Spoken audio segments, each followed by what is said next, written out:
break and interaction with our constituents, which I can promise will not happen, Honorable Speaker, because as at today, that money has not even been processed from Treasury.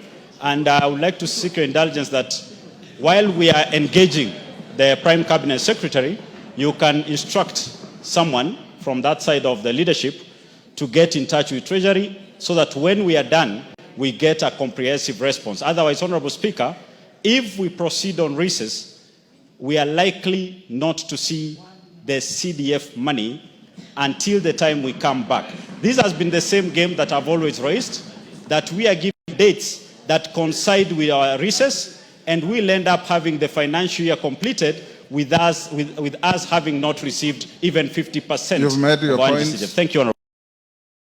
We'll give you some communication in the course of the sitting this afternoon.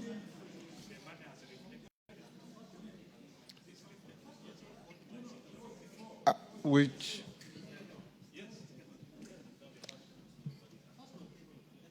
we will communicate in the course of the afternoon. However, before we invite the PCS, I have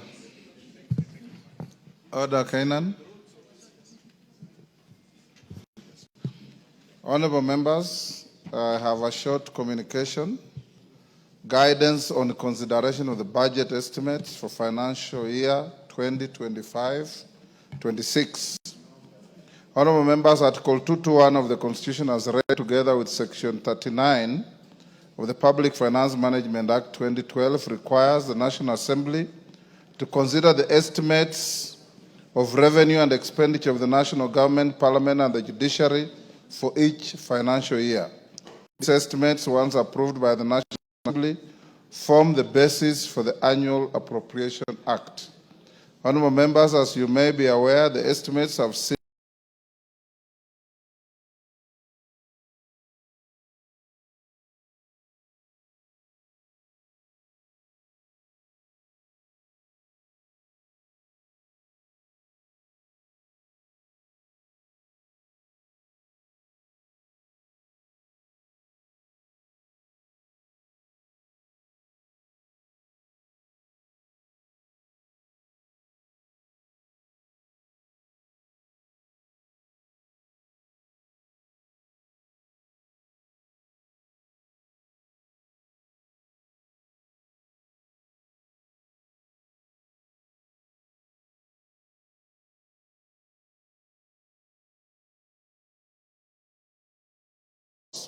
that I've received the draft Finance Bill 2025 from the Cabinet, which relates to the revenue-raising measures for the budget submitted.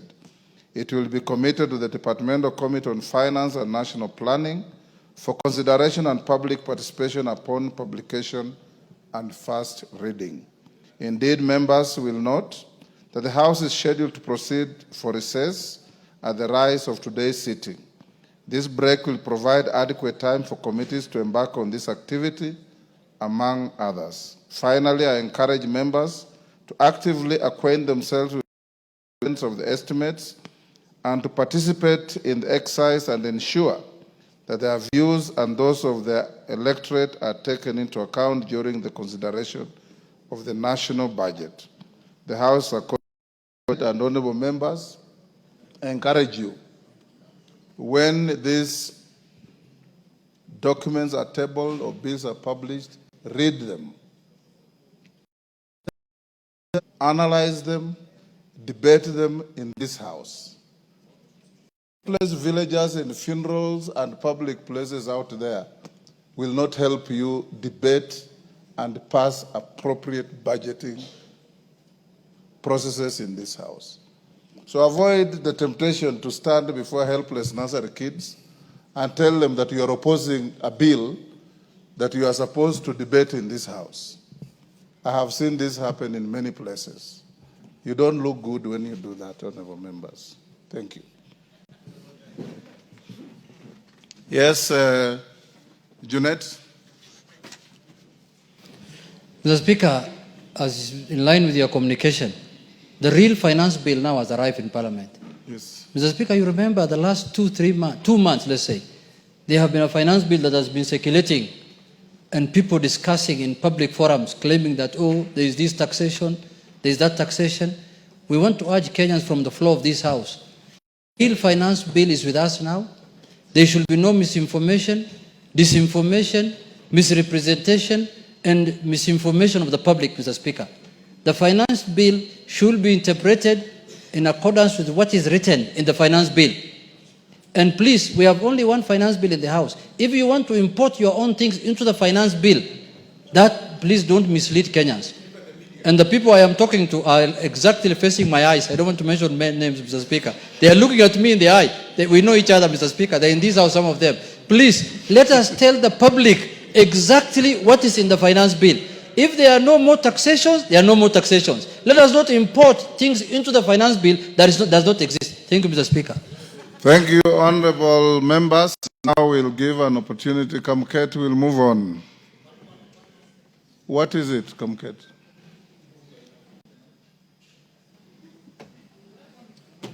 Yes, member for Baringo East. Give him the mic. Member for Tiati, which is in Baringo. No mic, thank you. It used to be called Baringo East. Yes, that is true. Yes. Before it was renamed Mighty Tiati. What is your issue? No, Mr. Speaker, I'm very happy. I just wanted to comment on how times really change. And to congratulate my friend, Honorable Junet. Order, Kamket. He is now order. Switch off that mic. I can see the trajectory you are taking. I will not allow you. I will not allow you. Order, members. Prime Cabinet Secretary, welcome to the House. Order, members. We have 3 questions and a statement to be made on matters of hardship designations in the country. The member who asked about hardship is out of the country, but the matter is of immense interest to all members in the House. Honorable Jared Okello is not here. I designate you, Honorable Millie Odhiambo, to hold brief for him. You remember what he asked for on issues of designations of areas as hardship areas, the allowances that go with it, and the depletion of public servants from those areas to areas where it is designated. But before you do that, Prime Cabinet Secretary, we'll start with the 3 questions listed. They are very short. You'll answer the question. I'll allow 2 joyriders to each question. And then we come to the issue of hardship. Thereafter, we'll have Prime Cabinet Secretary Davis Chirchir to come to speak to you about RMLF. Sorry, CS Davis Chirchir. Question 034 of 2025, Stephen Mogaka.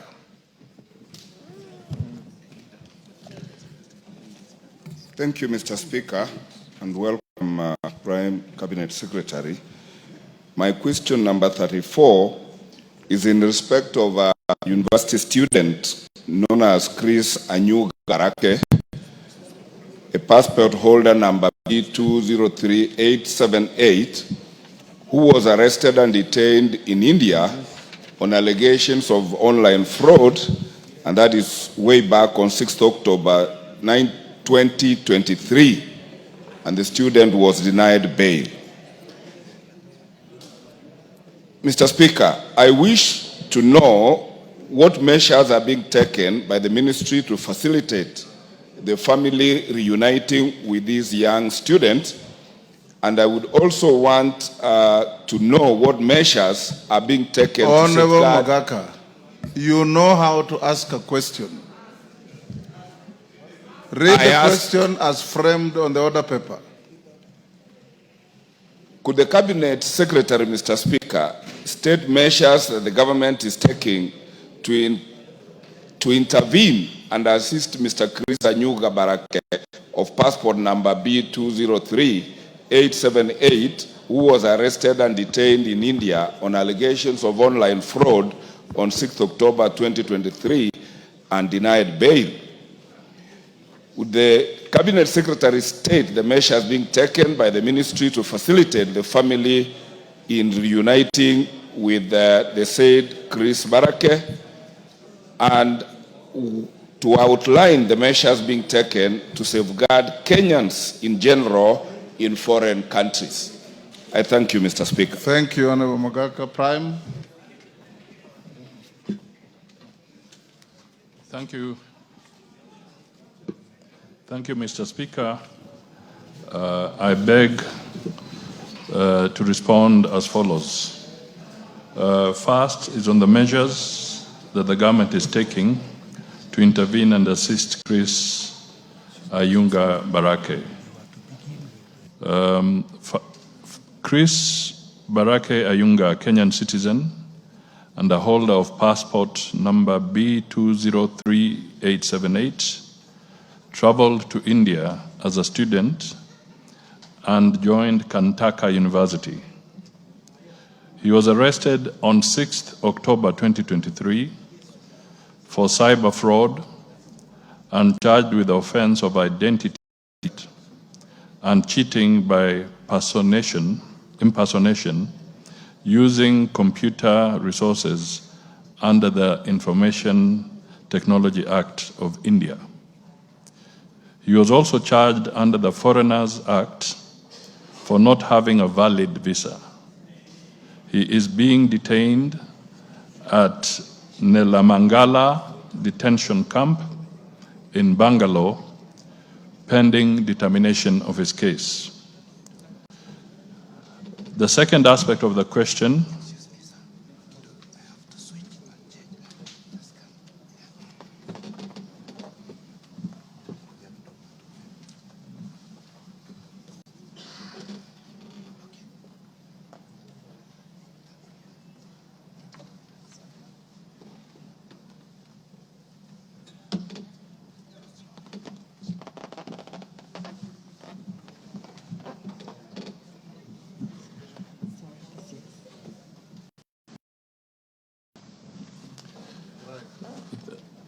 Thank you, Mr. Speaker.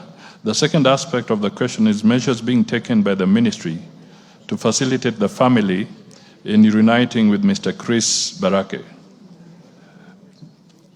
Mr. Ayunga has an advocate representing him in court. He was granted a personal bond of 200,000 Indian rupees with one surety of the same amount. However, he is yet to be released until he renews his visa to enable the trial court to make further orders for his release. He has paid for the renewal of the visa, which is under review by the Indian government. Our mission in New Delhi makes welfare checks on Mr. Ayunga, and the latest check was on 16th April 2025, and they have confirmed he is in good health. The mission has also been following up on the progress of the case and makes regular updates to the family. The third aspect is measures being taken to safeguard Kenyans in foreign countries. The government has a mandate to protect its citizens, including those in the diaspora.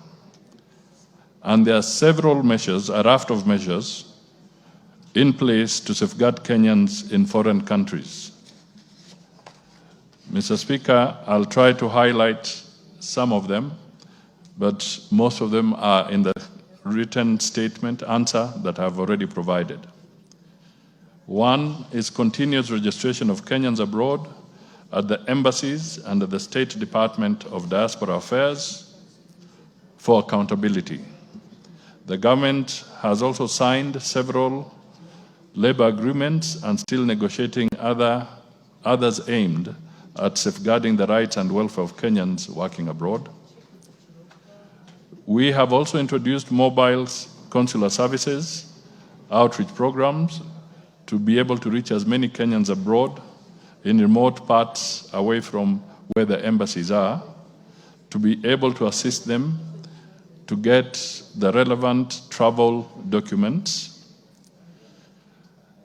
The State Department of Diaspora Affairs has also developed a legal aid information framework and pre-departure manuals to provide Kenyans going abroad with information on their rights and essential basic information of their country of destination.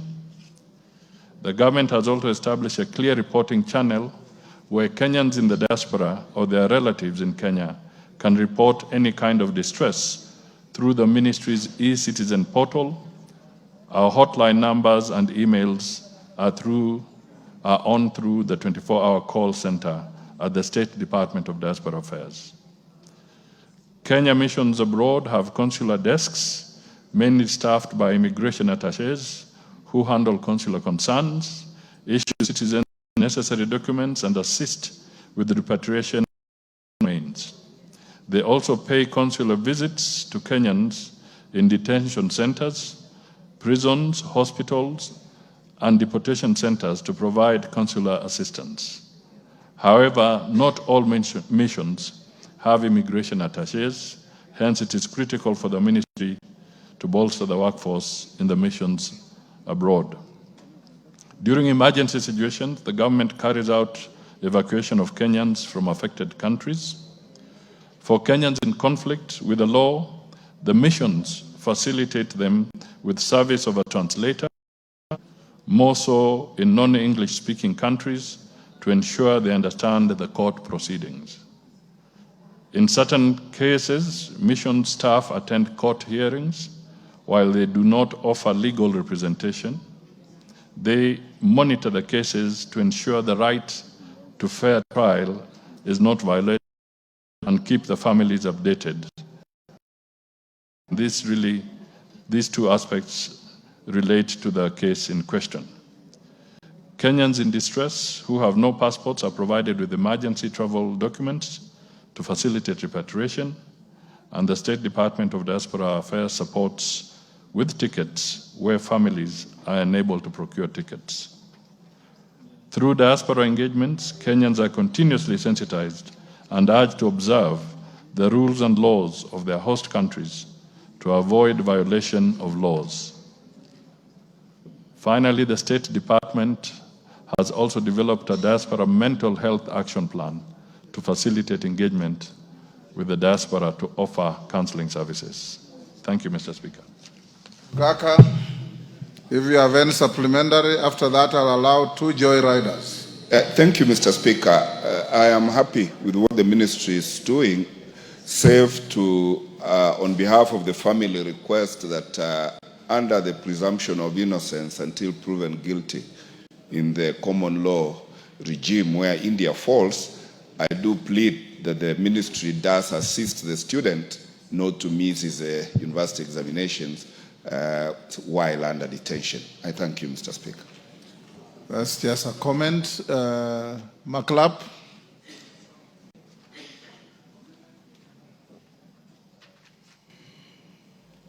Thank you, Mr. Speaker. I wish to get clarification, or is the Cabinet Secretary, the Prime Cabinet Secretary, aware of a Kenyan citizen by the name of Parsite Rerimoi, who hails from Keturwa sublocation in Baringo West, Baringo North sub-county. The name is? Parsite Rerimoi. Okay. Who has been jailed in Mexico for 80 years because he was found with Mexicans who were smoking narcotics. You don't smoke narcotics. You smoke bang. That one, Mr. Speaker, because me, I'm not a partaker, so I do not know even. I have never seen it before.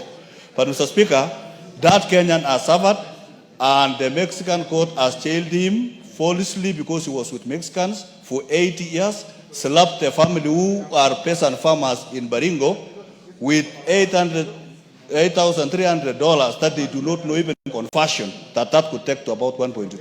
Can the Prime Cabinet Secretary take up that matter and inform this House, Mr. Speaker, and for the people of Baringo to know the fate of Persita 80 years and the man is already 40 years, is actually like sentencing to death, Mr. Speaker. Passaris.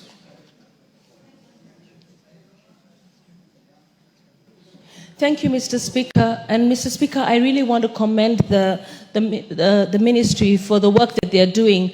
I know that recently they brought in a whole team of Kenyans that were taken to that were in Myanmar and they were stranded there. They were taken by rogue agents to go and work where there was no work in Thailand.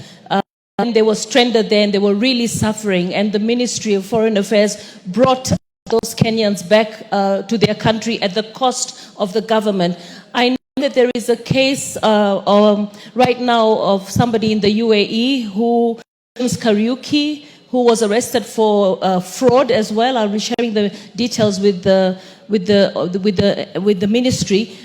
He was actually, it was identity fraud, and even while he was in jail, his ID was being used to defraud other organizations, and he's currently serving in jail. But I think that there is an important thing that we need to do as a country. We need to do a lot of education, civic education about what is going wrong in the society, and we need to actually use online to market the hotlines that Kenyans can call out there, because I think there's not enough information. So I really commend them for the work that they're doing, and I ask them to be more proactive in terms of informing Kenyans how not to be caught in such situations. And thank you for helping all the Kenyans that are out there to come back home when stranded. Pareo. Thank you, Mr. Speaker, for giving me this opportunity to bring in an issue of Mr. John Maina Wanjiro, whom I brought this issue to this parliament and have not yet gotten an answer. And John Maina was invited to Dubai by Monica while he was looking for a job. And then he arrived, he traveled on the 15th May 2023, and then disappeared on the 25th June 2023. And until today, we have not heard of him, and the parents are looking forward to seeing him, and they have used all means to try to trace the young man, and until today, they have never known where he is. So I'm bringing this issue so that we can see if the government can trace of his whereabouts. Thank you. Do you have the contacts of the Monica? Yes, I have the contacts of Monica, who invited him. Okay. Last on this, Joyriders, Wamushomba. Thank you, Mr. Speaker. I rise to affirm on the case that the Honorable Passaris has talked about, because James Kariuki happens to be my voter from Githunguri. This case, Mr. Speaker, and I'm happy that the Prime Cabinet Minister is here, is attracting a lot of foreign attention. Because James was arraigned in court and he was jailed for 2 years for having been involved in electronic fraud. But while he was serving his term in jail in Sharjah, in UAE, another crime was committed using his documents. And now he's been arraigned again and he's been detained for the second crime, not having completed the first jail sentence. And he is supposed to be out with to pay 2 million Kenya shillings for bond. And of course, he has no papers, he has no visa, he cannot be able to even afford for that. And I understand, Mr. Speaker, and this is to the attention of, please excuse me, you're making a lot of noise. This is to the attention of the Prime Cabinet Minister. I understand that there are so many of our young people in UAE who went there in the invitation of electronic jobs, but have ended up being used for international electronic fraud under coercion of some foreigners. And I understand James is only one victim that is registered and has been arraigned, but there are very many in cells. Can the Prime Cabinet Minister assist us to know whether he's aware of these many children, many young Kenyans in UAE, in cells? And how can we help James and many others that have not been brought to our attention? I happen to have contacts of James, the family, and I would be happy to help you, to assist you to sort out this issue. You can respond to those.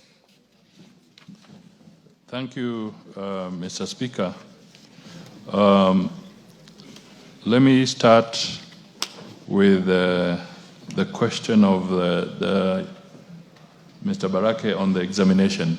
This is something we have noted, and we'll communicate and see if our efforts through the diplomatic channels can allow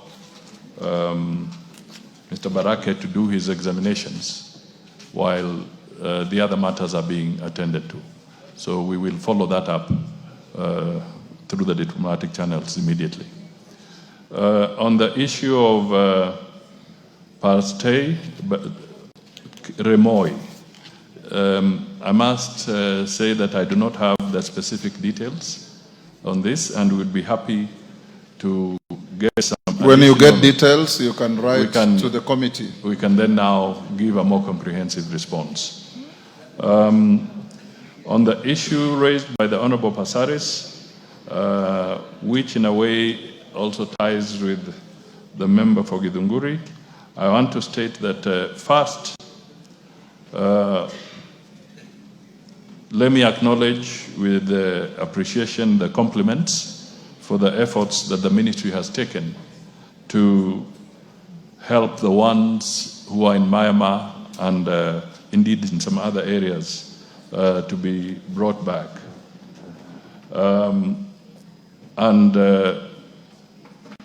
I just want to say something on this, with your indulgence, Mr. Speaker, as I conclude, so that perhaps I can help in conveying this message and seeking the help of the parliamentarians to be able to campaign with us to educate our young people as they go out.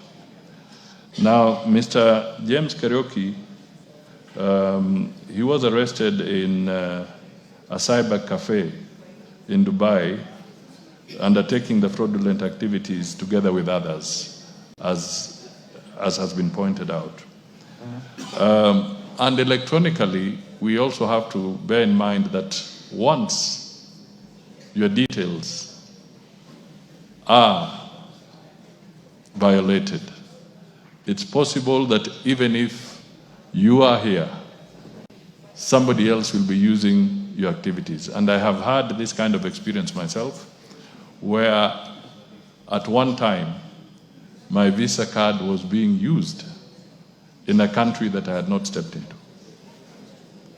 And I had to write officially to the institution to confirm to them and give them details of my passport and travel to show that I was never in that country.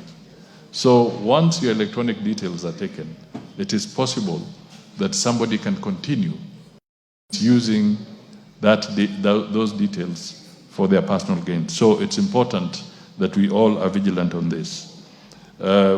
We will nevertheless take up the matter again with our mission and see what more can be done to assist in enabling Kariuki to have access to legal support so that he can be able to deal with his challenges. The issue of the hotlines are well taken. On Pareo, again, I would seek that we get proper details because we have no idea who Monica is.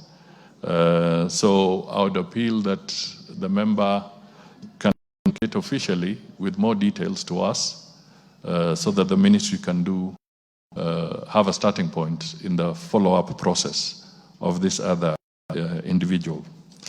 Now, Mr. Speaker, the point I wanted to raise, without in any way casting aspersion as to the innocence or guilt of the individuals that are in this particular question, I just want to state that we have over 1,000 Kenyans incarcerated in different countries for various reasons.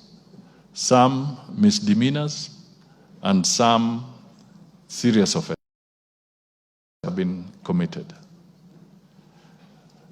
It is not our wish that we see these Kenyans languishing in various places.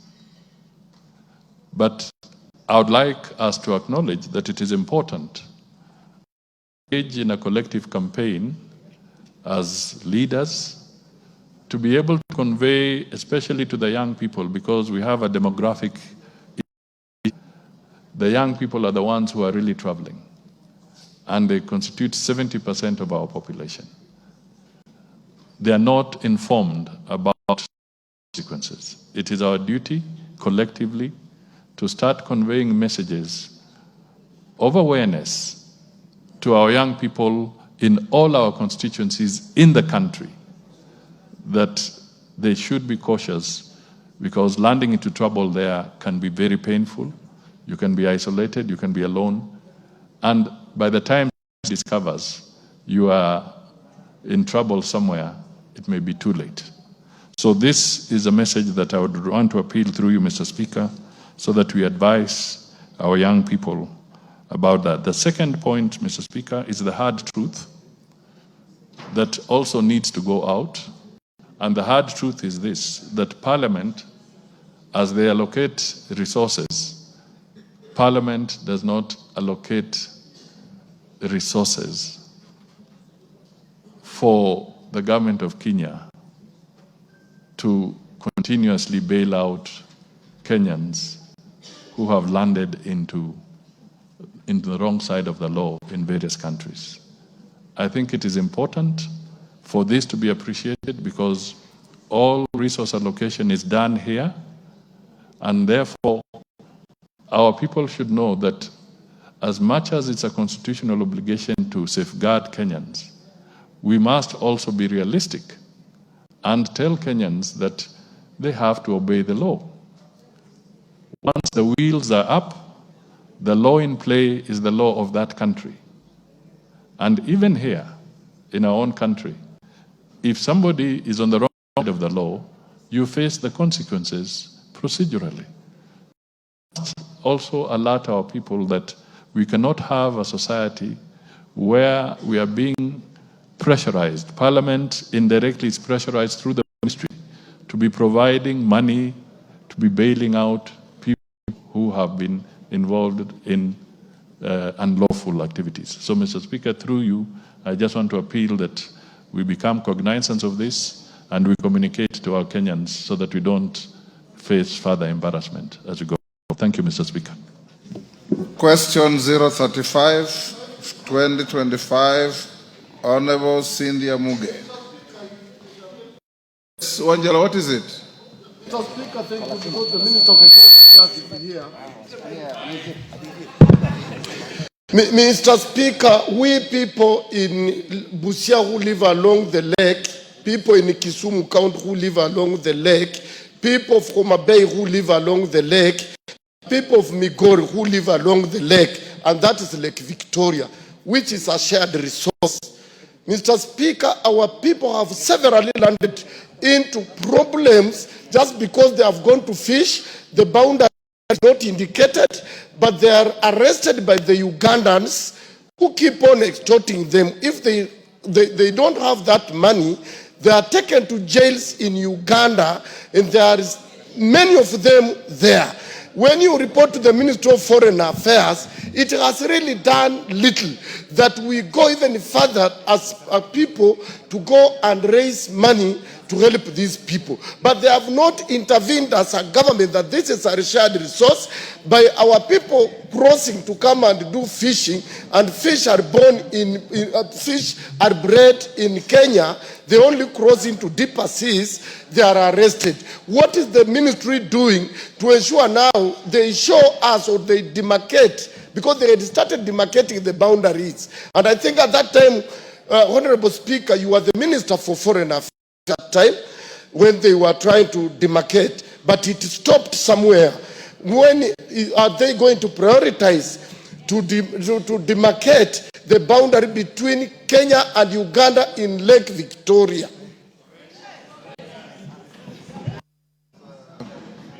Yes. Thank you, Mr. Speaker. I just want to say that this process is ongoing.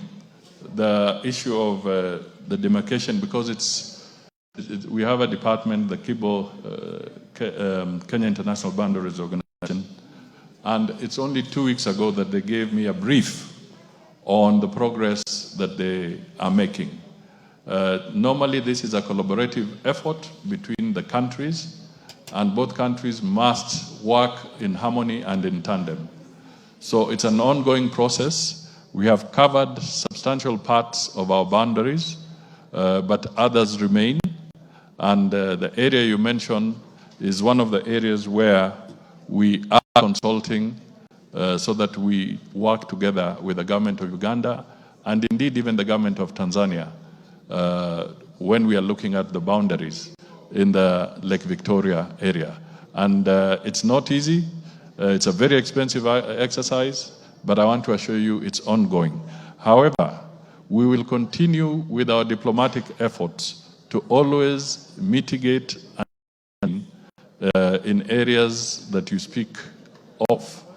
When I was making reference to the wrong side of the law, Mr. Speaker, I was not talking of the kind of situation that we find ourselves with through the fishing. I was talking of the wrong side of the law where some Kenyans are involved in either drug trafficking, human trafficking, and some of those areas. And I really plead that the Kenyans, especially those who want to go out of the country, please consult with the ministry so that we also advise you on the hotspots in some of these areas, and we avoid you going there because some of them have landed in these difficult areas because they never consulted.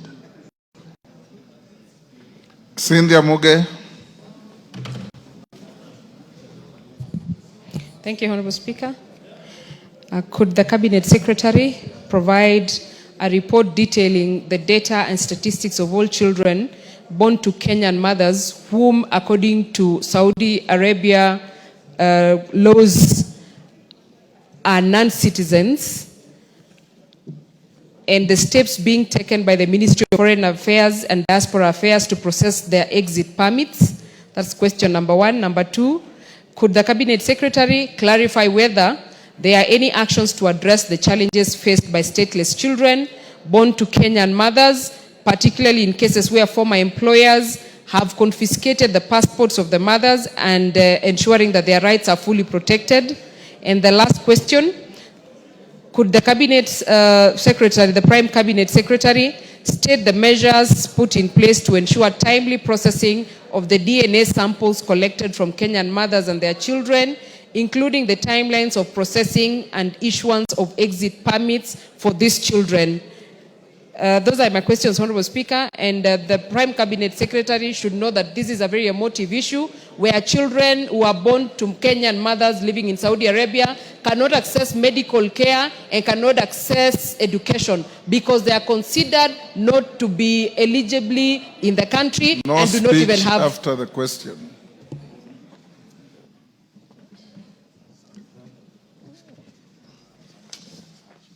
Thank you, Mr. Speaker.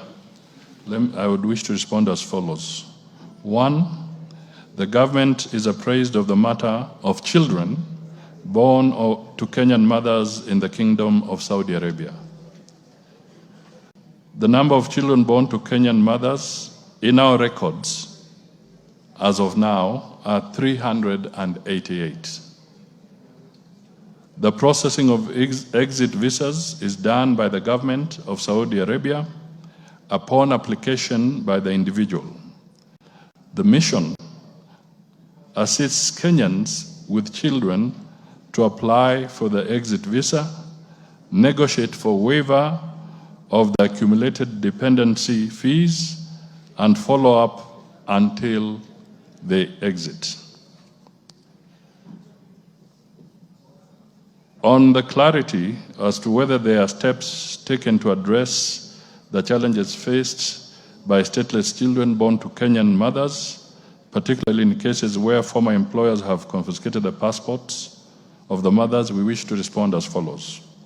A, Article 14.1, as read with clause 30 of the 6th schedule of the Constitution of Kenya, stipulates that a person is a citizen by birth if on the day of the person's birth, whether or not the person is born in Kenya, either the mother or the father of the person is a citizen.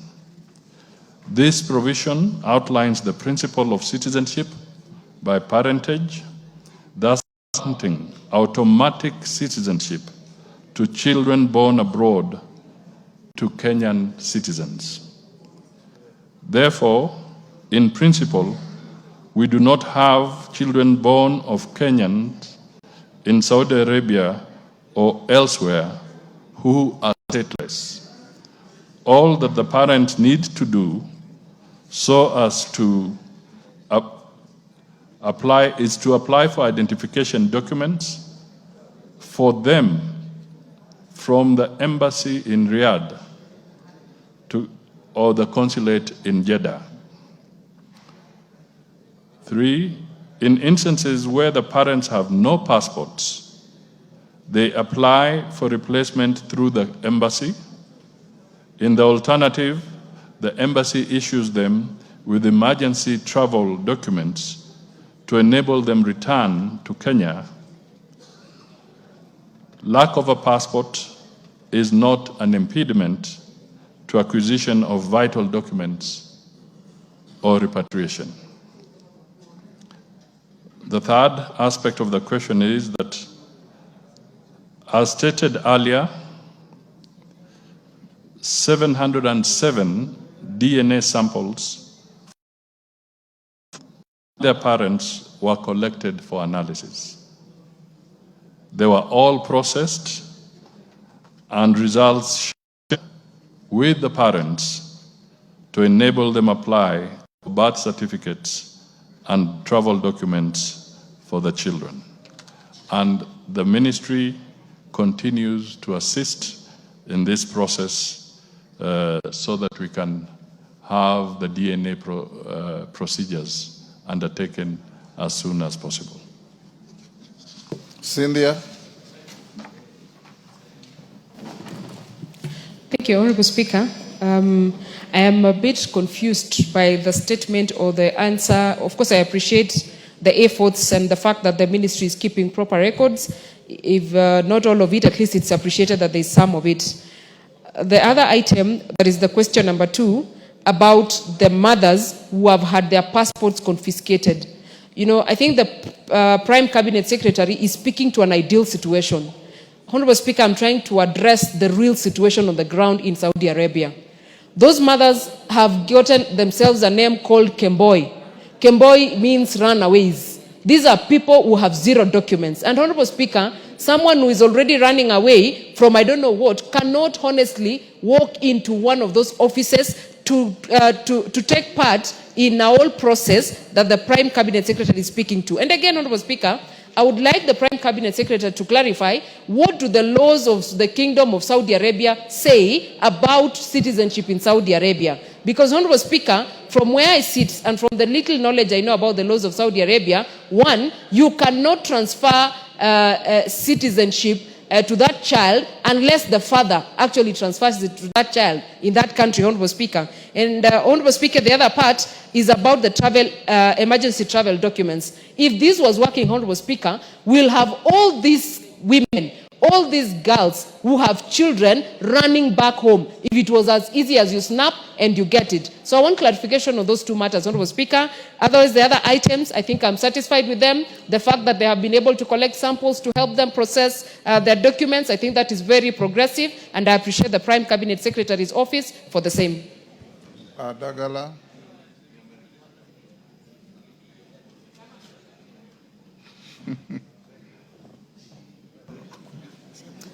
Thank you, Mr. Speaker, sir. I just want to ask this, a Kenyan from Shamahoho, Vihiga County, who died in, I think it's in Abu Dhabi, by the name Elizabeth Chausi, of passport holder AK 117992441. I want to know what the ministry is, which steps the ministry is taking, because this is a distressed family, is a family that cannot manage to retrieve the remains of their relative back to Shamahoho for burial. I want the PCS to tell us how the ministry is going to assist this family, bring their kin back home to accord her a decent burial. Thank you, Mr. Speaker. Russell. Thank you very much, Honorable Speaker. Honorable Speaker, I wish to ask the PCS.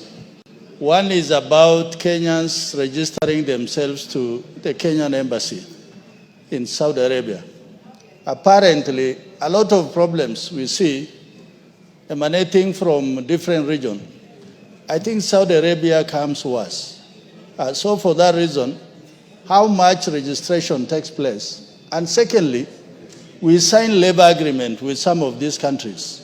Why would they confiscate travel documents or passport from Kenyans if they are legally in those countries? Thank you, Honorable Speaker. Yes, let's take one more joyrider, the last one on this. Basil. Thank you, Speaker, and thank you to the CS. We have Kenyan children, Kenyan single mothers whose exit visas for children are denied for bearing key children outside marriage. So what is the ministry doing to sort this particular issue, Mr. Speaker? What is your question? I'm talking of exit visas for children who are born outside marriage, detained in Saudi Arabia. So what is the ministry doing about this issue, Mr. Speaker?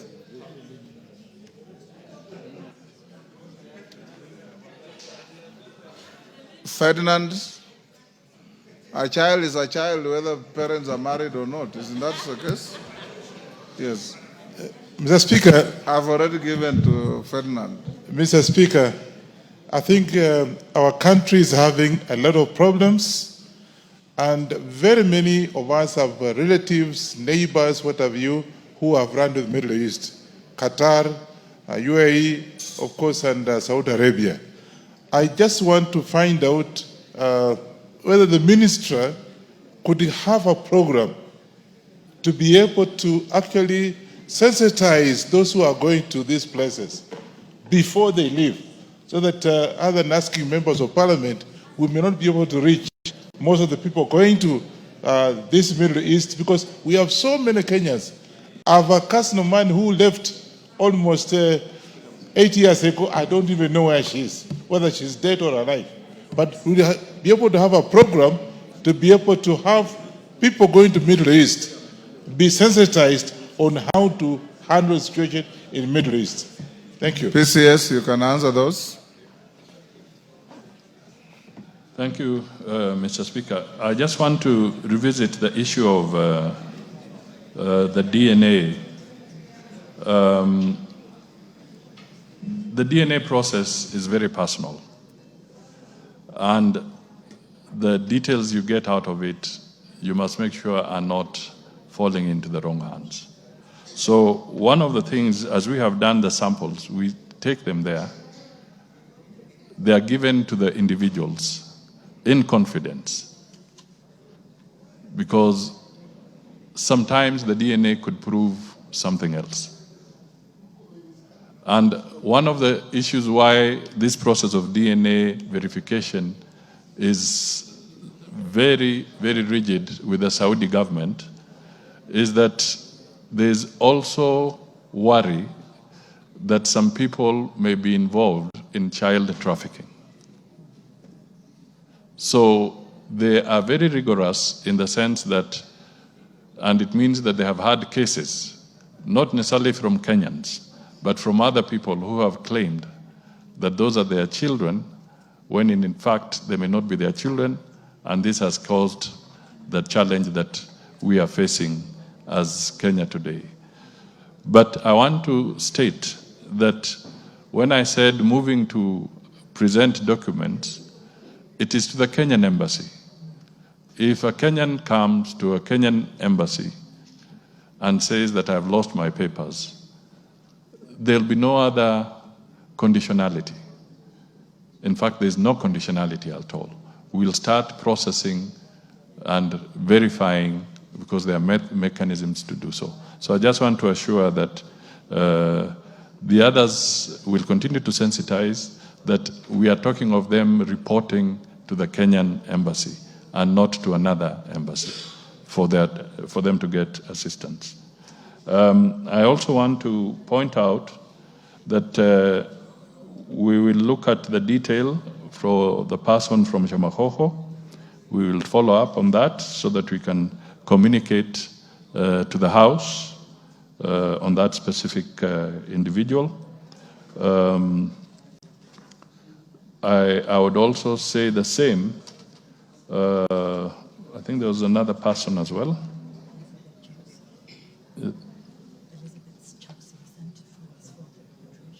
There was somebody, Elizabeth Chausi. We are able to send funds to them for repatriation. Elizabeth Chausi. Now, I also, the Honorable Russo,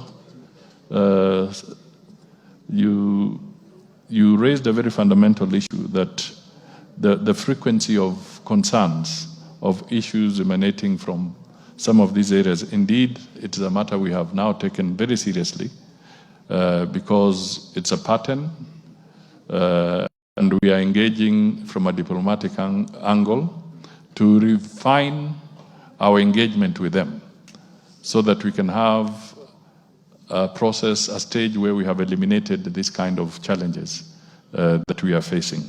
Because some people have gone innocently to work and they find themselves in very awkward predicaments. We are also working very closely with law enforcement agencies. This is the DCI. We want to work also with the EACC and others because some of the entities that have been luring Kenyans without the due process, without the due procedure, are some of those that have caused this kind of situation that we are facing, where Kenyans move in and they are not processed properly. For instance, the ministry has pre-departure protocols to advise them on what to expect, as the Honorable Ferdinand Wanyonyi was saying, with their process to be sensitized before they leave. There are some who prefer not to go through the process, and they find their way there because there's no limitation legally to prevent a Kenyan from moving. If a Kenyan wishes to go somewhere and they don't announce it, there's nothing you can do about it. But it's all really a question of sensitizing them so that we can have less and less of this challenge. But I want to reemphasize that it is absolutely important because we want all our Kenyans to be safe. The issue of human trafficking, the issue of drugs, the issue of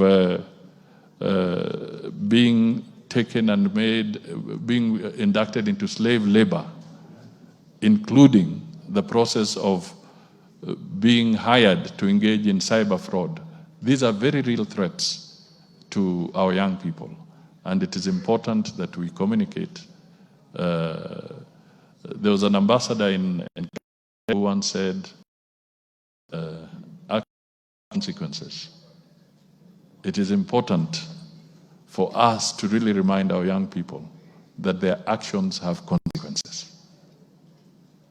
We don't want to lose them. Thank you.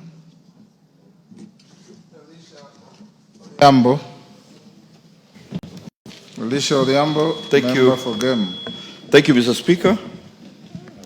My question is, I think he's reading 46 of 2025, but he should read 36 of 2025 if we are to follow the chronology. Mr. Speaker, could the Cabinet Secretary, Roman 1, state the measures the government is taking to ensure that children born abroad to Kenyans are recognized as citizens? Roman 2, explain how the government is supporting the economic participation of Kenyan born in foreign countries, particularly in acquiring property, securing employment, and harnessing their skills and expertise for national development. Roman 3, state strategies in place to establish a streamlined integration process for Kenyan born abroad, granting them equal rights, legal protection, and access to national systems like other citizens. Thank you. PCS. Thank you, Mr. Speaker. I wish to respond as follows.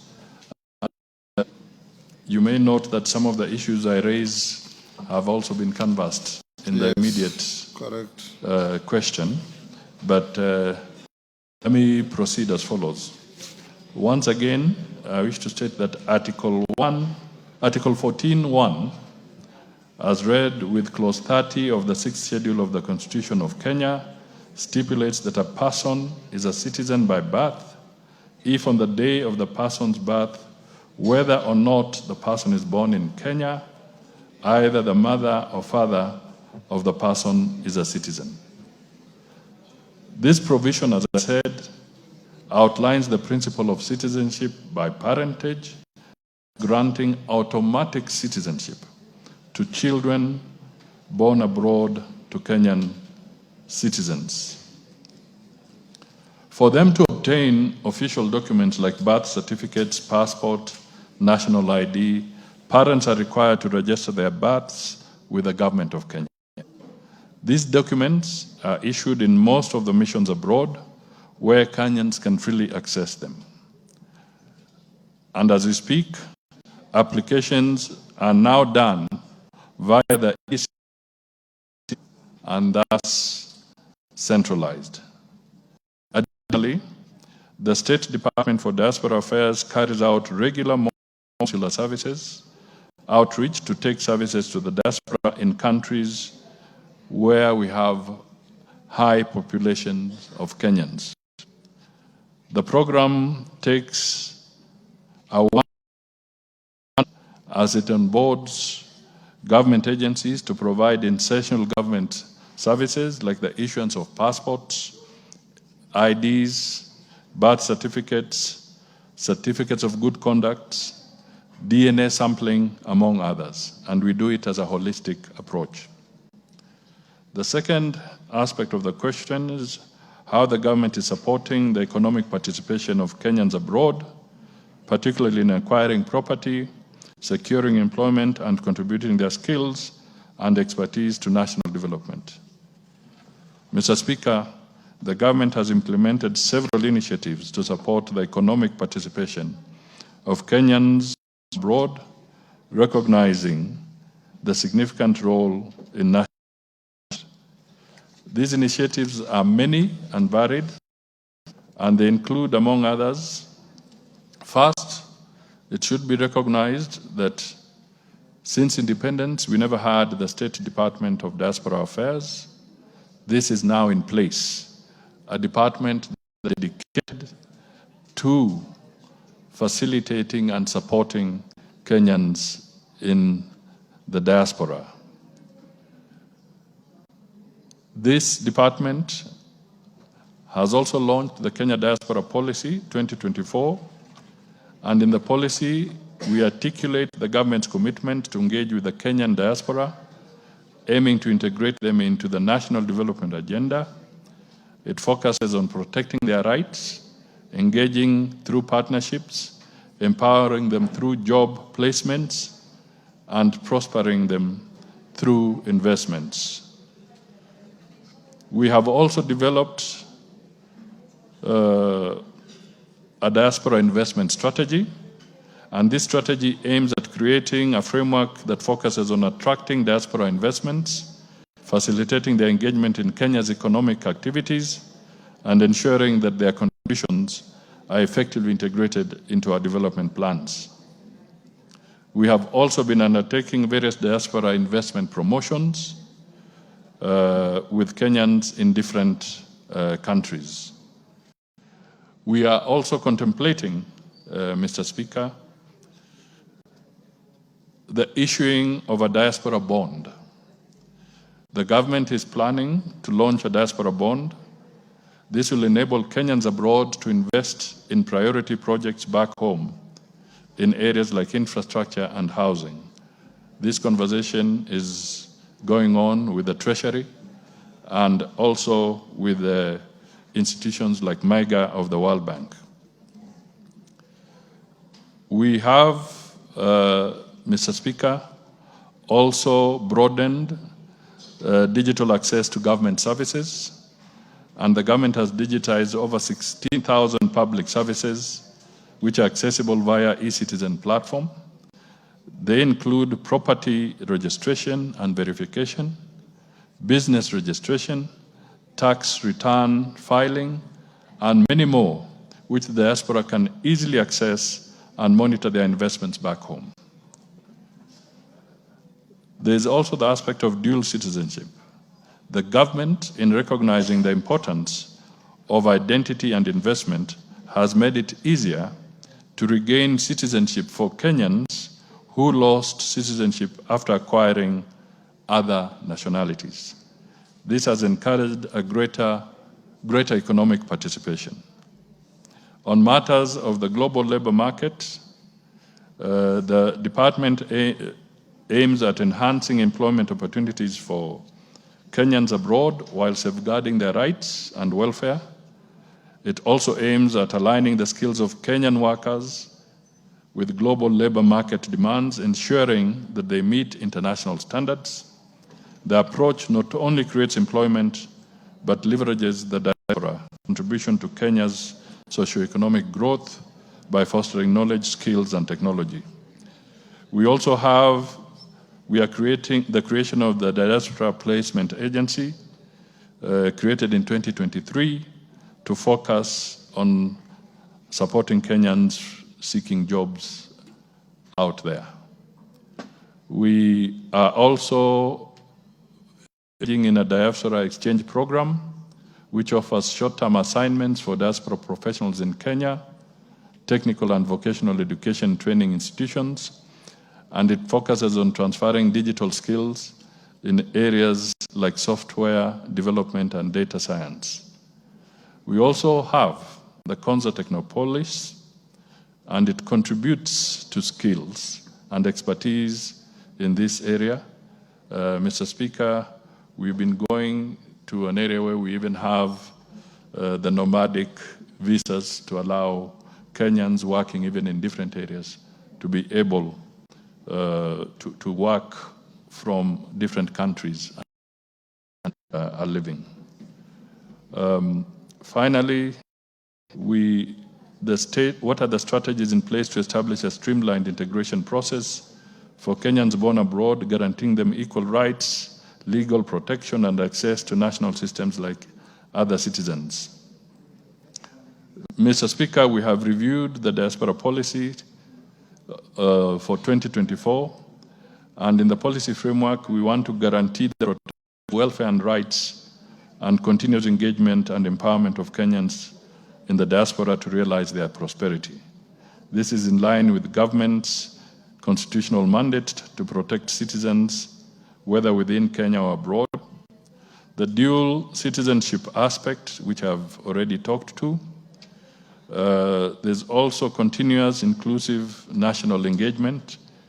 We have more or less made it a tradition now that whenever we have state visits or critical visits from Kenyan government officials, we encourage diaspora engagements by Kenyans as they go out. We are also working on career and economic integration. This is spelled out in our policy. so that we can broaden and facilitate integration of the Kenyan workforce and education institutions to enhance skills and technology transfer. I've also talked about the modular consular services earlier, and of course, the enhancement of use of technology to move forward. Mr. Speaker, as you are also aware, that we have been progressively facilitating Kenyans abroad to also exercise their democratic right of voting when the election cycle is due. Thank you. Yes, Alicia. Mr. Speaker, I think I'm largely satisfied. Initially, there was a rigmarole in terms of having to come back home and apply. If you are satisfied, no speech. You sit down. Yeah? Yes. You are satisfied. If the owner of the question is satisfied, do we need joyriders? We don't need joyriders. The owner is satisfied. Oundo, what is it? Speaker, I come from a constituency that borders Uganda in a unique situation whereby quite 3/4 of people from my ancestry are in Uganda. And of course, again, this applies to the Maasais in Tanzania. I don't know what kind of measures or thinking is it at the ministry that can allow free movement of people between the three countries in East Africa region without having to go through the rigors of having to stamp your passport every day. Occasionally, Honorable Speaker, some go to eat lunch, then come back and go back to work. What measures is the ministry putting together the East African leaders to allow free movement? Under the East African community, we have a protocol for free movement of people, goods, and services. I'm sure you're aware of that. Yes, that's on paper. Parashina. Okay, thank you, Mr. Speaker. As much as we are appreciating the answers from the Prime Cabinet Secretary, I would wanted just to seek clarification or something concerning a person in Qatar called Innocent Mwangi Njoka. Innocent Mwangi Njoka happened to have gotten into an accident 2024 in Qatar. When he got an accident, he lost memory and he was taken to the hospital. But when they were in the hospital, the case was again, he was put in a case when he doesn't have any memory. And now the ruling was made on March 16. And he has been, he's supposed to pay 700,000 Kenya shilling. And the family is asking about what is the government doing to such kind of cases? Because we are only looking on now, these people are bringing in foreign exchange in terms of money. But we are not looking about their health in case they get chronic diseases, because they only do manual works, most of them in those countries. So you're asking about someone getting a chronic disease, and their families are being told to do arambes. What are the ministries doing towards insurance cover and towards protection and handling such a case of Innocent Mwangi Njoka of case number 5440 of 2025, traffic court in Qatar? Thank you.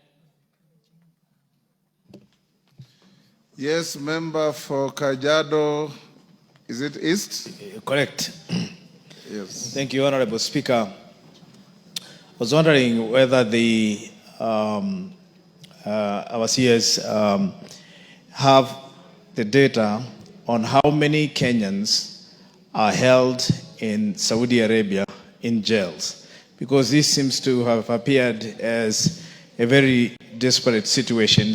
And I'm also wondering whether, knowing that, of course, our country does not strict movement of people or Kenyans to those countries, but I'm wondering whether the Ministry of Foreign Affairs can help develop a policy framework on sensitizing, of course, our citizens who are going to those countries and giving them the right information, and of course maybe having them sign a liability forms because it seems like there is a big outcry on our workers in this Saudi Arabia country.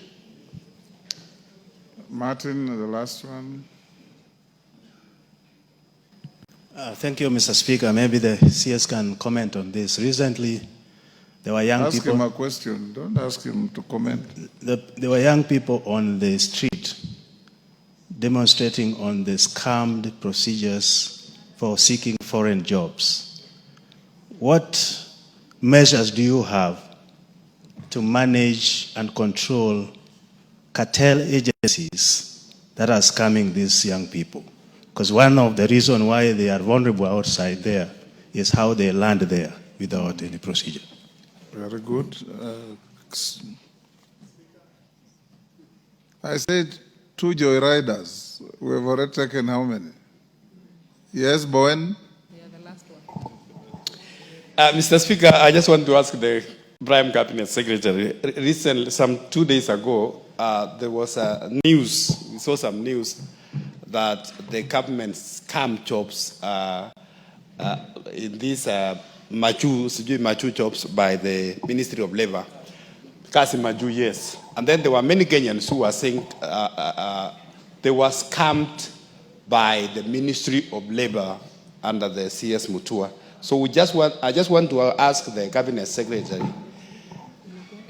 whether they are working, what is their working relationship with the Ministry of Labor so that we don't see that kind of Kenyans who are being told there are some jobs somewhere outside the country and now it turns to be something different. Yes, Edith Nyanza. Thank you, Speaker, for the opportunity. I wanted to find out still on an issue in Saudi Arabia, what the Kenyan government is doing or the embassy is doing, especially on the awareness of all the people who are going there. Because as for now, there's a man from my constituency, Matinyani Ward, who died in his name is Salim Buvi, died in Saudi Arabia. And the cost of retrieving the body to Kenya is very high. He's left, the family is very poor. He went to look for green pastures, but now the body has become a burden to this poor family. So before they move there, is there in any way that there is an awareness or what would transpire when we go there? Thank you. PCS, can you respond to those? Some are just comments. Yeah, thank you, Mr. Speaker. I think on the issue of awareness, I had spoken to that, yes, that particular issue, so I need not go back to it.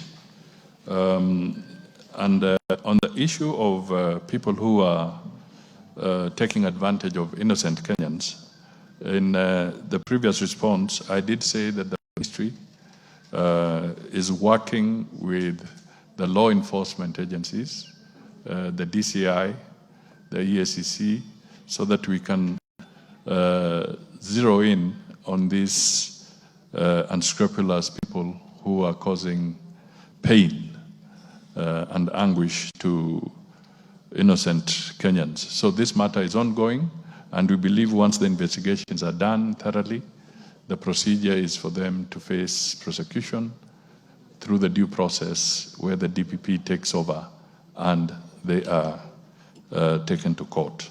And I want to say that we are determined to bring order in this particular area. So we are following very, very closely so that we can have a hygienic process of assisting Kenyans who want to go and work in different countries. I will do some follow-up on the issue of raised by Mrs. Nyanze now because we are hearing about it for the first time. Then I would also want to state again that we are closely following the issues in the areas where we're having a lot of problems. We are engaging them diplomatically, some of the areas that you have mentioned, so that we can help in improving the conditions of Kenyans there. And I'm confident that in due course, we will have less and less of these complaints emerging. On the issue of the Kazi Maju, we want to adopt a whole of government approach, and we are working, our departments in both the Department of Labor, Ministry of Labor, and the Department of Diaspora Affairs are engaged in a very intricate but detailed conversation so that we can harmonize the issues around this space. And that is why we negotiate bilateral labor agreements and so forth, so that we do not have a situation where the left hand does not know what the right hand is doing. So this is an issue that we are following closely. We do not want to see the kind of headlines that we saw on this particular issue as we go forward. You can deal with the issue on concerns regarding the criteria used by the government to classify hardship areas and payment of hardship allowances to teachers and other civil servants in the country.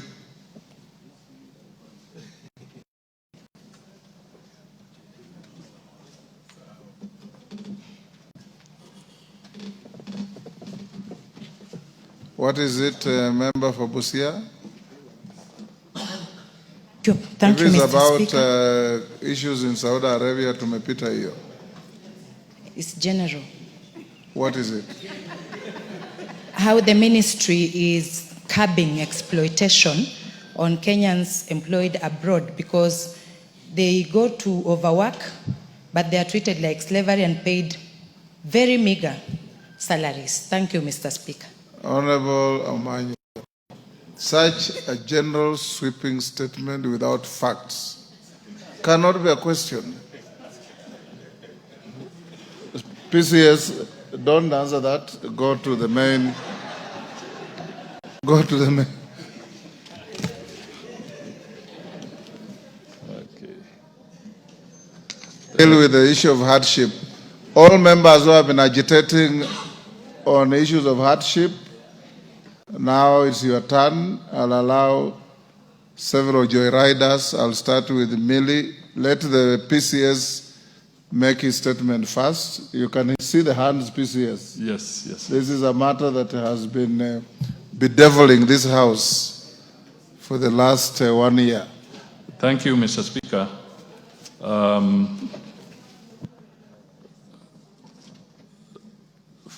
First of all, Mr. Speaker, before I make my statement, because it's quite comprehensive, let me just take 1 minute to really appreciate and thank the House for having supported and endorsed and finally passed a sessional paper on foreign policy. I really want to appreciate that because it helps us as we move forward. Thank you. Now, Mr. Speaker, this issue is definitely a matter of premium significance to the members and to all Kenyans, and therefore I will seek your indulgence so that I go through this statement. It's fairly comprehensive, but it is important because of the nature of the subject that we are dealing with.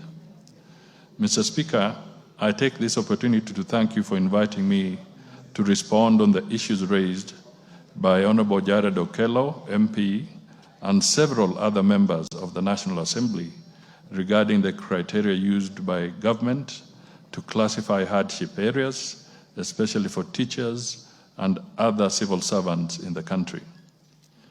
The government has over the years identified and designated some regions of the country as hardship areas for purpose of payment of hardship allowance to public servants working in those areas.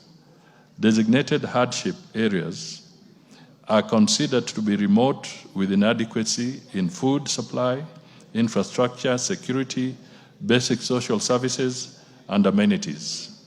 Hardship allowance was introduced in 1969 as an incentive for officers stationed in designated hardship areas. Mr. Speaker, Article 41 of the Constitution of Kenya provides that every person has a right to fair labor practices, which includes, among others, fair remuneration and reasonable working conditions. Section C10 of the Human Resources Policies and Procedures Manual for the Public Service 2016 provides for payment of hardship allowance for officers stationed in designated hardship areas as an incentive to partially compensate public servants working in designated hardship areas. Mr. Speaker, let me now go to very specific aspects required of the statement. First, the House wants to have an overview on the criteria used by the Ministry of Public Service and Human Capital Development in determining hardship areas in the country. Mr. Speaker, designation of hardship areas was previously undertaken consultatively with the Office of the President, the then Provincial Administration and Internal Security, and the Directorate of Personnel Management. The designated hardship areas and payment of hardship allowance was to be progressively reviewed as areas became relatively developed and socioeconomic conditions improved across the country. It is noted that over the years, various jurisdictions in the public service, including the civil service, the teaching service, and the judiciary, have independently reviewed hardship areas using different parameters, thereby creating disparities in terms of categorization and rates of payment. It is further noted that the unit of analysis for designated hardship areas are not harmonized and vary across public service jurisdictions. For instance, the civil service has former district boundaries, while the teaching service under the Teachers Service Commission uses educational zones for categorization. The Honorable Speaker, currently, the civil service, county governments, and state corporations have 16 areas designated as hardship. Teaching service has 44, while the judiciary has 21 designated hardship areas. And in the statement I provided to Parliament, there's an Appendix 1 which indicates the list of these designated hardship areas. Mr. Speaker, the Kenya National Bureau of Statistics identified and weighted 7 parameters to guide the determination and recategorization of hardship areas. The parameters were food, water, transport and communication services, social services, climate and terrain, security, and the poverty index. The weighted criteria are provided by the Kenya National Bureau of Statistics, and I've attached an Appendix 2 to this statement to help the MPs as they reflect on this. The second critical issue was that the House wanted to know the status report on the Interagency Technical Committee on the mode of addressing existing disparities in designated hardship allowances in the public service. Mr. Speaker, in cognizance of the existing disparities in designated hardship areas in the public service, and to promote fairness and parity of treatment of public servants, the government, through the ministry responsible for public service, constituted an interagency technical committee to undertake a study and review designated hardship areas. Mr. Speaker, the interagency committee was appointed by the Ministry of Public Service in March 2019. The committee comprised of representatives from the then following institutions: Ministry of Public Service and Gender, Ministry of Interior and Coordination of National Government, Ministry of Education, the National Treasury and Planning, the Judiciary, the Public Service Commission, the Teachers Service Commission, the Salaries and Remuneration Commission, and the Commission on Revenue Allocation, the Kenya National Bureau of Statistics, and the Council of Governors. Mr. Speaker, the terms of reference for the Interagency Technical Committee, amongst others, were as follows. 1, to study the current policies and applicable circulars on designated hardship areas and payment of hardship allowance in the civil service. 2, to undertake a comparative analysis of other existing policies on designated hardship areas and payment of hardship allowance in the public service and other jurisdictions. 3, to study the issues in petitions presented to the National Assembly on the matter of designated hardship areas and payment of hardship allowance to public servants. 4, to study concerns raised by the Union of Kenya Civil Servants regarding designated hardship areas and payment of hardship allowance as provided in the collective bargaining agreement of 2017 and make recommendations on implementation modalities. Then there was the issue of to address other issues incidental to the matter of designated hardship areas and the payment of allowances thereof. Finally, prepare a report on the study with recommendations on the way forward on categorization of designated hardship areas and payment hardship allowances. Mr. Speaker, the Interagency Technical Committee undertook a wide stakeholder engagement in carrying out the study.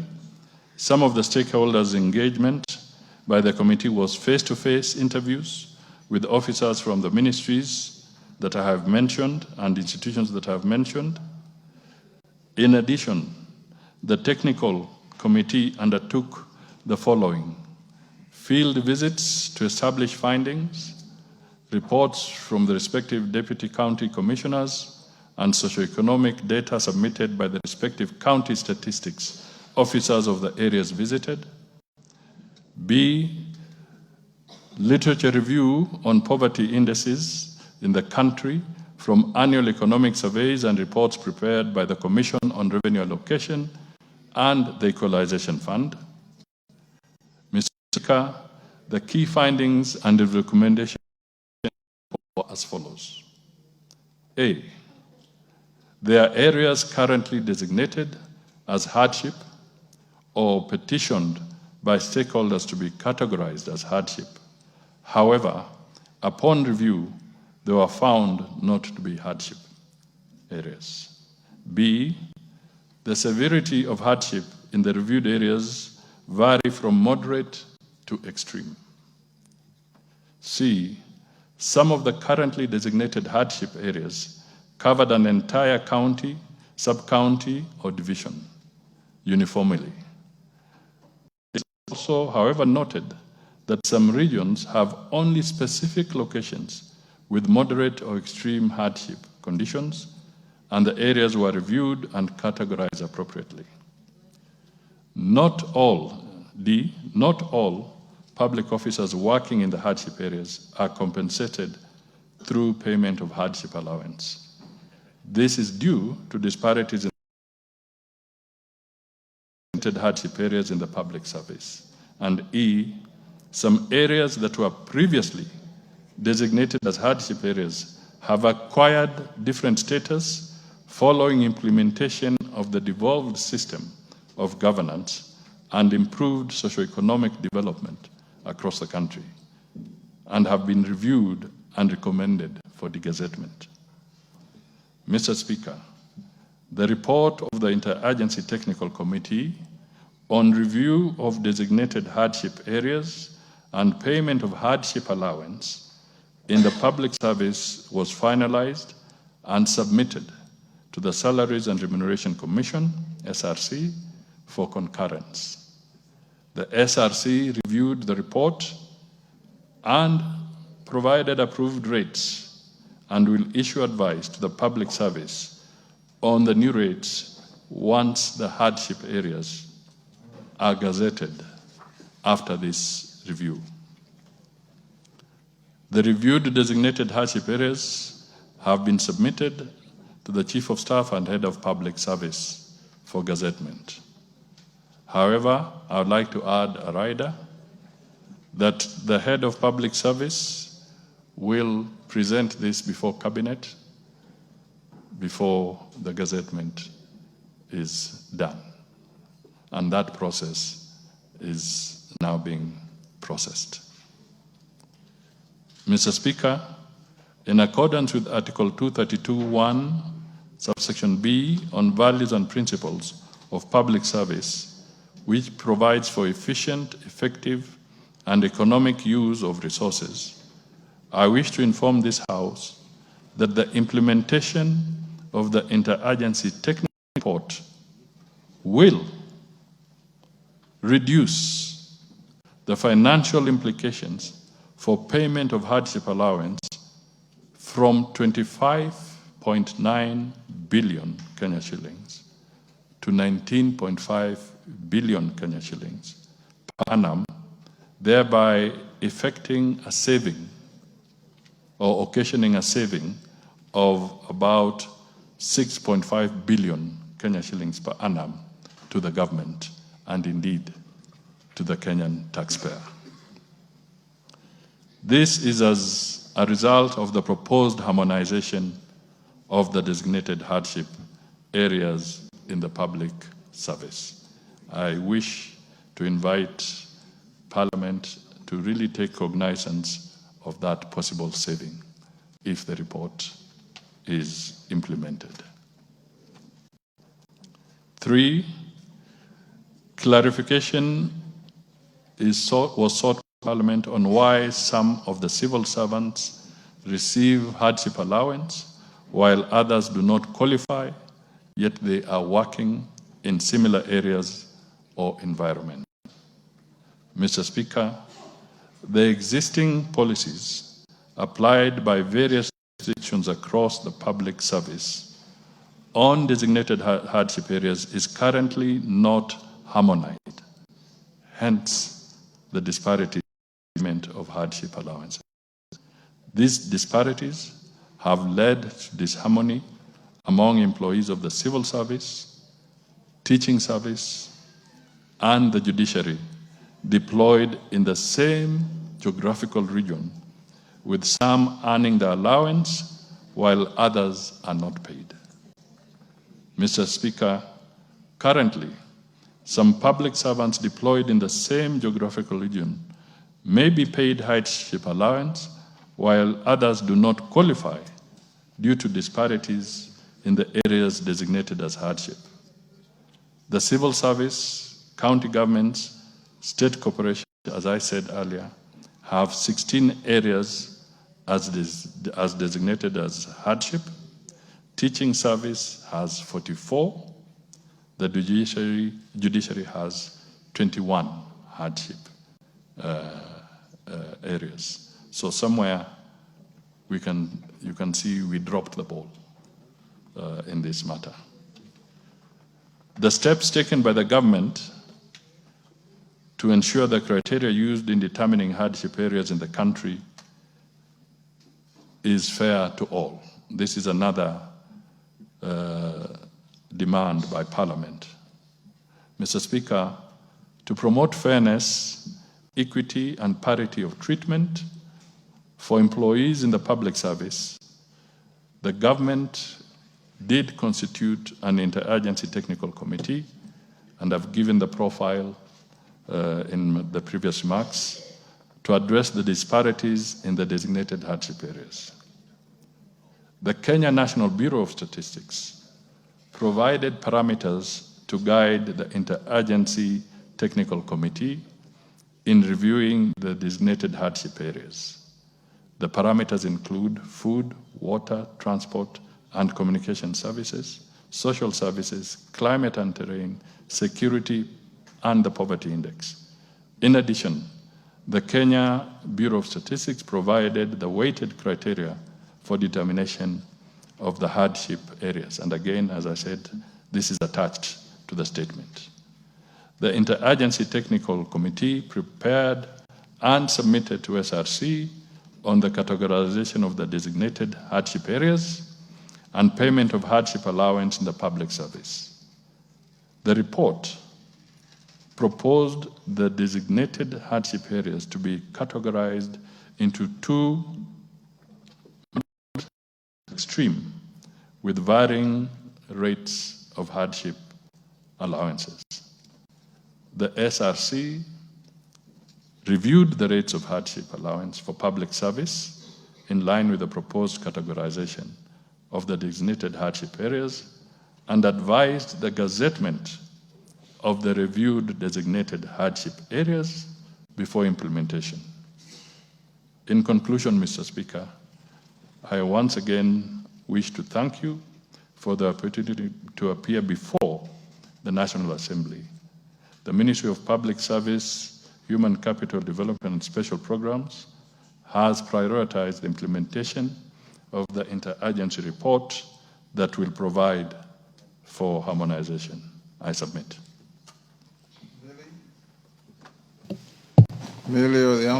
Thank you, Mr. Speaker. I want to thank the CS for giving a very detailed response that also gives historical background. Mr. Speaker, just like Honorable Jared Okello's constituency that has parts marked as hardship, also my constituency has parts that are marked as hardship area. I know Honorable Jared Okello's is mainly from flooding, mine is mainly from transport and communication. Mr. Speaker, you remember I was telling you in the House business that there's a part in my constituency. When you go, you use a boat or a ferry. Then if you manage to go with a car in a ferry, then you use a car to a point, then you use a motorbike up to a point, then you walk. Because there are parts even a motorbike can't go. So if you are talking about people who work there, they become truly hardship areas. I do understand because part of my constituency is that. But Mr. Speaker, I just want one of the concerns that Honorable Jared Okello had was that when you have parts of your constituency that is marked as hardship and parts that are not, then everybody wants to flood there. How do you ensure that you don't get, for instance, our teachers, that they are all not flooded in one area as hardship? And Mr. Speaker, for myself, I just wanted to ask, because I've listened to the CS very carefully, because this is something that is very dear to me as a representative of Suba North. One that I've not had all the criteria that have been mentioned, has not talked about money, what do you call it, like manifestation of disease like tsetse fly. You've talked about climate and all that. And yet a lot of people are not able to go, say, somewhere like Lambwe Valley because of things like that. And then the other issue is, I'm just wondering, because you had a very good interagency technical committee that has a number of people, and you have recommended, you have made very clear recommendations. But I'm wondering at what point you have the voice of the legislature, that is the voice of the people, and at what point you are coming up with a comprehensive policy where you translate the recommendation to either policy or law, so that people don't manipulate. You don't have the judiciary has less hardship than teachers, for instance, from the numbers that you are giving. It can't be so. Hardship is hardship for everyone. So when do you want to translate that report into policy or law, and where is the voice of the legislature? Women Rep Tarakaniti. Okay, thank you, Mr. Speaker, and thank you for the response that you received from the Prime Minister or Cabinet. from the Prime Minister. Mr. Speaker, sir, I wish to ask that Igambangombe sub-county in Tharaka County has been identified and classified as an ASAL area. So I'm asking, when will this sub-county be gazetted as an hardship area so that the teachers and public servants in this area can start receiving the hardship allowances? Then, Mr. Speaker, sir, the Raka constituency was long time ago gazetted as a hardship area. Teachers have been receiving the hardship allowances, but other civil servants are struggling. Most of them transferring out of the Raka constituency, and also Igambangombe, most of the schools are closing down because no teacher wants to be posted in that area. Most of them are transferring back to the Raka and the Kitui and other areas, other surrounding sub-counties. Thank you, Mr. Speaker, sir. Yes, Farah. Mr. Speaker, very many of you want to ask questions, so everybody is limited to just one question. Mr. Speaker, I have been around for a fairly long time, both in the country and this House. The original idea, object, and spirit of hardship allowance was to try and give an incentive to the areas that were historically marginalized, so that they can also, the officers who work in those places can have an incentive that pays them more so that they can cope with that life. And that was the former NFD and a pastoral areas, a few of them. And the same was the spirit for the equalization fund.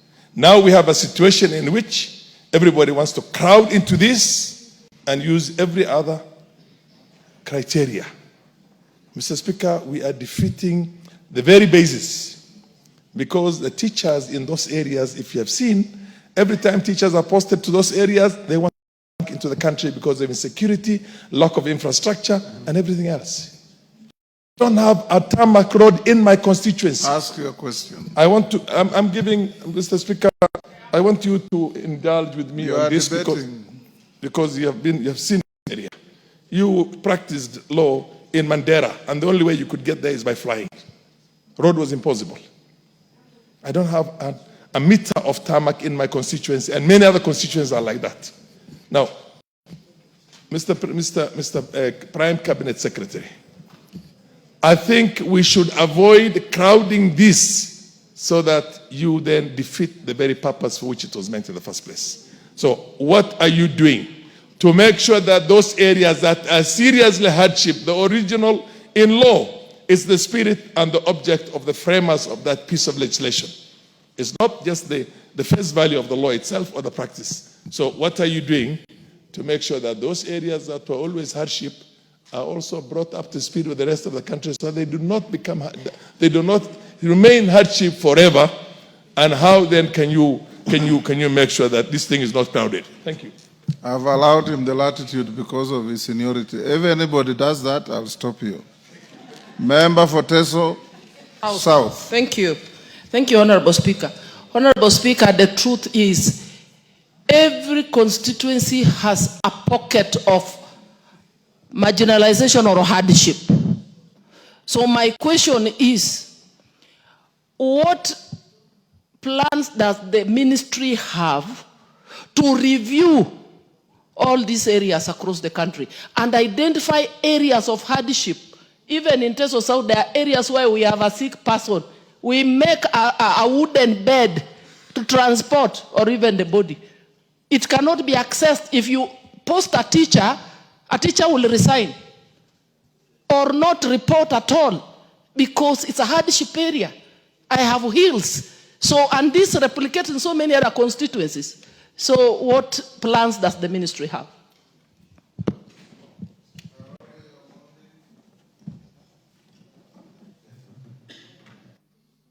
Thank you very much. I just want to point out two points. Probably okay. PCS, yeah. Most of these questions, I'm hearing them not once, not twice.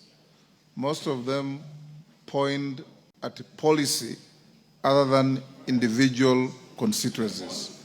So at the end of the day, we want to hear from you. Because listening to my members here, it's like we want to declare the whole country hardship.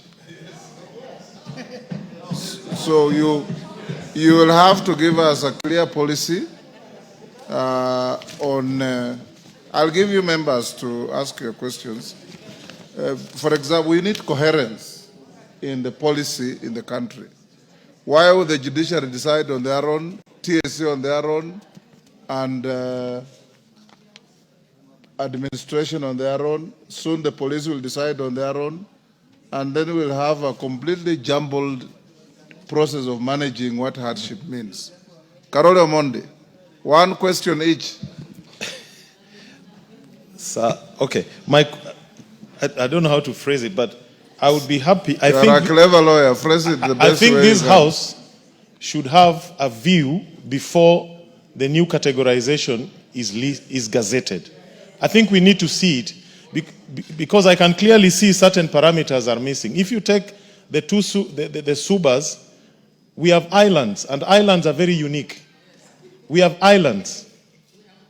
We have Kiwa, Kibwogi, Remba, Ringiti, Rusinga, Mfangano, where they've never had roads. We have islands. There are areas that are unique because of insecurity. There are areas that are unique because of geography. You have a national park, you have mountainous areas, you have sesefly, as Honorable Mili has pointed out. We need to see it before they are gazetted so that we develop a proper criteria. And I think it is time we anchored this in law, not left it to bureaucrats in the executive. Thank you, Honorable Speaker. Thank you. Yes, Kajwa.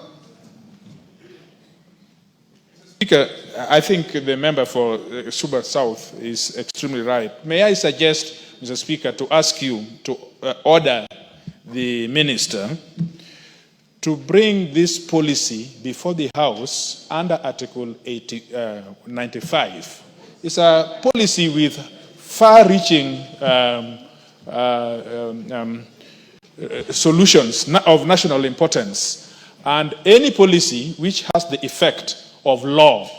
As a result, there will be a gazette which will be used by various agencies. Must be brought to the be brought before the Assembly, and we have an oversight role in policy making and legislation. Thank you, Mr. Speaker. Yes, member for Buri. I'll come to you, Melemba. Yeah, thank you, Mr. Speaker. I think the criteria country as it is very discriminative. Mr. Speaker, my constituency is Isiolo and Laikipia East and Laikipia North. I would like to the Cabinet Secretary to determine, using the same criteria, where Bole lies. Because we are only, there's the fence, the other side is hardship, this other side, 50% of Bole is hardship. And we also benefit from our programs. So I don't know why it is like that, but I join the other members in saying we need to review that criteria and it has to be looked again. Because the assumption is Bore is in Meru, and Meru is very productive. Using that, from that perspective, my constituency is totally disadvantaged. I thank you, Mr. Speaker. Mashako. Mashako. Thank you, Honorable Speaker, and thank you, PCS, for an elaborate discussion on this matter. Honorable Speaker, I have two concerns. One is Honorable PCS is indicating that the report will be tabled to Cabinet before it comes to the House. I want to join my colleagues who are saying I think it's important we see this document before then. Honorable Speaker, I say this because the interagency committee that is, the PCS is referring to was a product of this House. And it talked about 2019. 2018, Honorable Speaker, and early 2019, the entire Departmental Committee on Education responded to a petition that was done by teachers of Taita Taveta. And they traveled to Taita Taveta. They visited all the hardship areas of my county. That is being Lanyi, one zone in Mwatate and Taveta constituency. And after deliberations in this House, the House resolved that those areas treated as hardship. But by the fact that the report went to Minister of Education and then Minister of Interior, it is when now they are, in their wisdom, form the interagency committee. which has done a good job. But my challenge has been, Honorable Speaker, from 2021, 2022, when the report was done, it is coming to this House 3 years later. And it is missing out very key things. Honorable Millie has talked about challenges in traveling in his constituency. I'll tell you, he's not mentioned issues around human-wildlife conflict. That is a big issue in where some of us come from. So this must be one of the consideration in the categorization. Honorable Speaker, another thing that is critical is talked about the gazettement of some other areas. I don't know how you can, that can also cause a lot of mayhem in the country. So I want to agree that this report needs to come to the House. Let us see which areas will be gazetted and which have been declassified, so that we can have debates and inform this policy. Thank you, Honorable Speaker.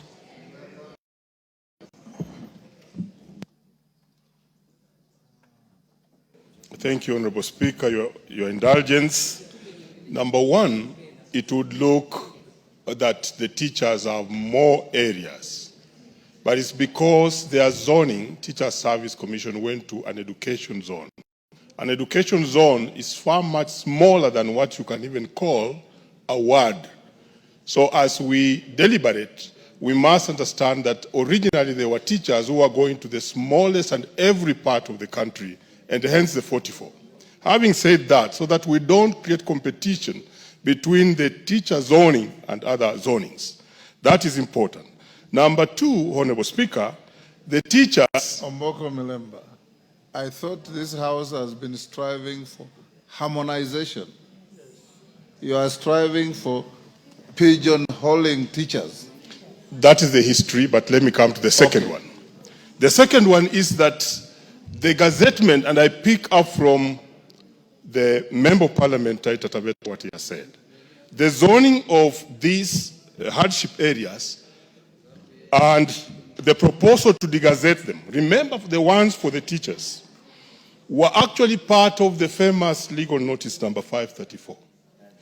And many of them are part of the Code of Regulation. Honorable Speaker, both legal notice number 534 and the Code of Regulation are part of the CBA for the teachers. And therefore, that is law as registered in the Industrial Code. What is therefore the Honorable PCS doing to make sure that those gains that the teachers got in form of hardship allowance are not degenerated or go away with or go back to, given that this is part and parcel of now their CBA, which is registered in the courts. Thank you. Yes, Dr. Nyikal. Thank you, Mr. Speaker. Let me appreciate the detailed report that the Honorable Minister has given us. But my concern is when we have this policy that has been worked out and then it to be implemented, is it also associated with redistribution of staff, particularly teachers? Because if you do this new system and you regazette areas, it does not automatically change the staffing. Is there also a policy that will come together with staffing so that we do not have the old disparities existing? Thank you, Mr. Speaker.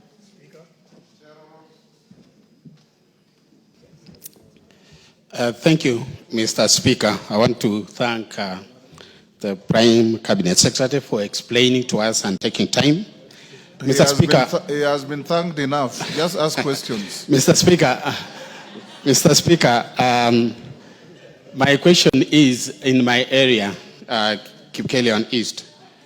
Initially, from Total on your way to Kericho, towards the right hand, actually, or the right wing, it was actually categorized as hardship area.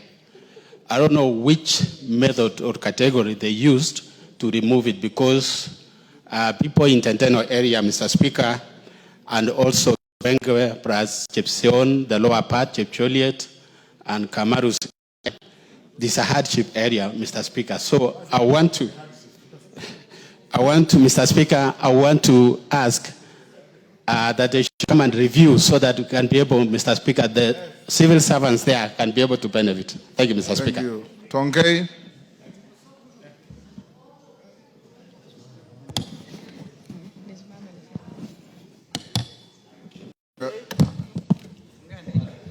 Okay, thank you, Honorable Speaker.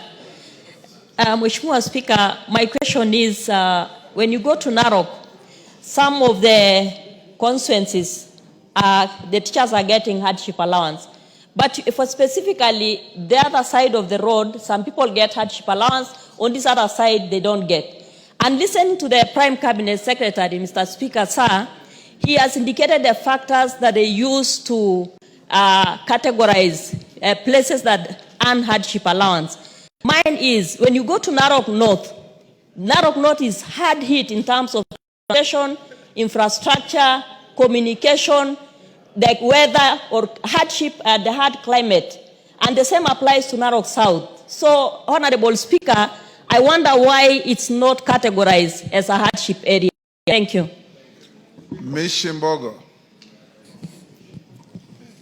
Asante Mheshimiwa Spika. Mheshimiwa Spika, ningemuuliza waziri ana mikakati gani katika sera ya kuweza kuongeza zile pesa za ziada katika wafanyikazi wetu wa umma, haswa wale katika vikosi kama polisi, wanajeshi wetu, wale walinda misitu, kwa sababu mbali ya kuwa wanafanya kazi katika sehemu ngumu, sehemu kame, lakini wanafanya kazi katika sehemu za hatari ambazo ni sehemu usalama wao pia huko hatarini na mambo mengine mengi sana. Je, ni mikakati gani tutawaangalia hawa wanaolinda nchi yetu, taifa letu, wanaotulinda sisi na wanaojitolea muhanga katika kulinda taifa la Kenya? Asante Mheshimiwa Spika. Chiforomondo Mangale.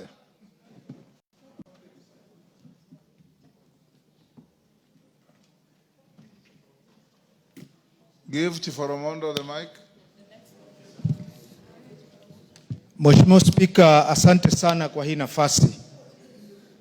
Kwanza nataka niseme ya kwamba eneo bunge la Lungalunga lina vigezo vyote ambavyo waziri amevitamka ili kwamba walimu na wafanyikazi wapate hizi pesa za ziada. Kama ni maeneo kama Mkwiro, Wasini, ni visiwa ambavyo wafanyikazi wanahitajika kuvuka kila siku kwa maji ya bahari kwenda kufanya kazi Mkwiro na Wasini na kurudi. Maeneo yale ya Mwereni, Dzombo na kule maeneo ya Lungalunga ni sehemu ambazo maji yana shida, makazi ya wafanyikazi hakuna. Ile timu inaitwa multi agency team ilienda ikafanya kazi yao ikamaliza, ikaleta ripoti kwa maofisi haya ya serikali. Sasa nataka niulize Mheshimiwa Waziri Mkuu, kama hilo jina linastahili, ni lini ambapo watu wa Lungalunga, walimu na wafanyikazi watapata haki yao, kwa sababu maeneo kama vile Kinango wanapata na vigezo ni hivyo hivyo? Asante Mheshimiwa Spika. Osoro. Thank you very much, Honorable Speaker. Honorable Speaker, listening to the presentation. PCS, I'm giving many members because it's almost the same thing. So when you respond, try and comprehend what they have said. Honorable Speaker, I also want to inform the House and the PCS that South Congo happens to border Migori and Narok County. When I heard my neighbor here, the Honorable Rebecca, speak about the hardship area from my area, she actually spoke on my behalf because we border with her, and it is a war-prone area. In fact, it would entrust the PCS to know that in about a month ago, we had clashes between the border people who live within there, and our schools were closed for about 3 weeks or so. In fact, teachers can hardly, when teachers get transfers to that area, Honorable Speaker, they always look for transfers to other places. I do not know why South Mugrango is not regarded as a hardship area. It should actually be as today. Thank you. Yes, Mama Nairobi. You also have hardship in Nairobi.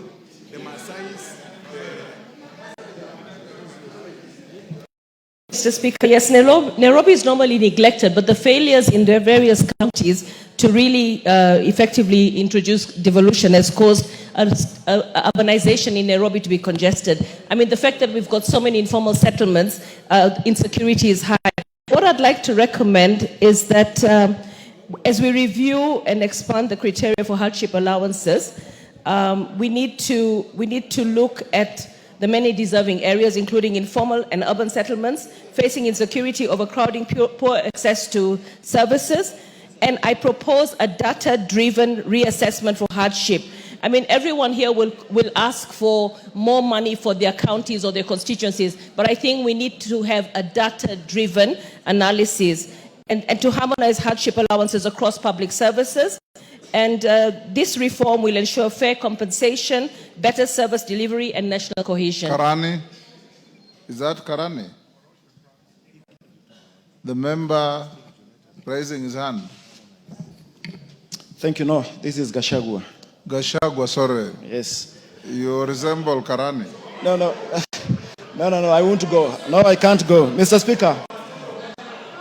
Mr. Speaker, protect me from Osoro. You are protected. Thank you, Mr. Speaker. Mr. Speaker, I'm so grateful for this issue being discussed here today. Mr. Speaker, Daragwa has always been marginalized, and the parameters that were used to classify these hardship areas, Mr. Speaker, has always been wanting. Mr. Speaker, now that the review has been done, my worry is, and that's why I want to join other members in requesting that this release be brought to this House so that we can interrogate it and see whether the same anomaly that was done when they were being categorized is the same. Thank you. Thank you. Murgara? Yes. Thank you very much, Mr. Speaker. Mr. Speaker, there's a little bit of concern with the statement made by the Prime Cabinet Secretary in that at the end of the day, he seems to be telling the House that after harmonization in the report of the multi-agency task force, the government will be making a saving, which means there's going to be a reduction in the hardship areas in the country, while if he is listening to the House, the mood is that in fact, they are likely to be increased. So two issues arise, the first one being that it's vitally important that the House sees that policy before it is even gazetted anywhere, because if it is gazetted and it has any element of force of law, we will actually be annulling it because we do not agree with it. Number two, while my constituency Tharaka is not a gazetted hardship area, it is purely because of a CBA between TSC and the government, whereby Tharaka constituency became a hardship area for teachers only. The other one is the judiciary through the chief registrar of the judiciary who visited the area and consider it to be an extreme hardship area. What criterion is being used so that the rest of the civil servants in the Raqqa constituency can also enjoy a hardship allowance? Because it goes without gainsaying, the Raqqa is one of the most marginalized areas and deserves hardship allowance in the respect of all civil servants in that locality. Thank you, Mr. Speaker. Yes, Maungu.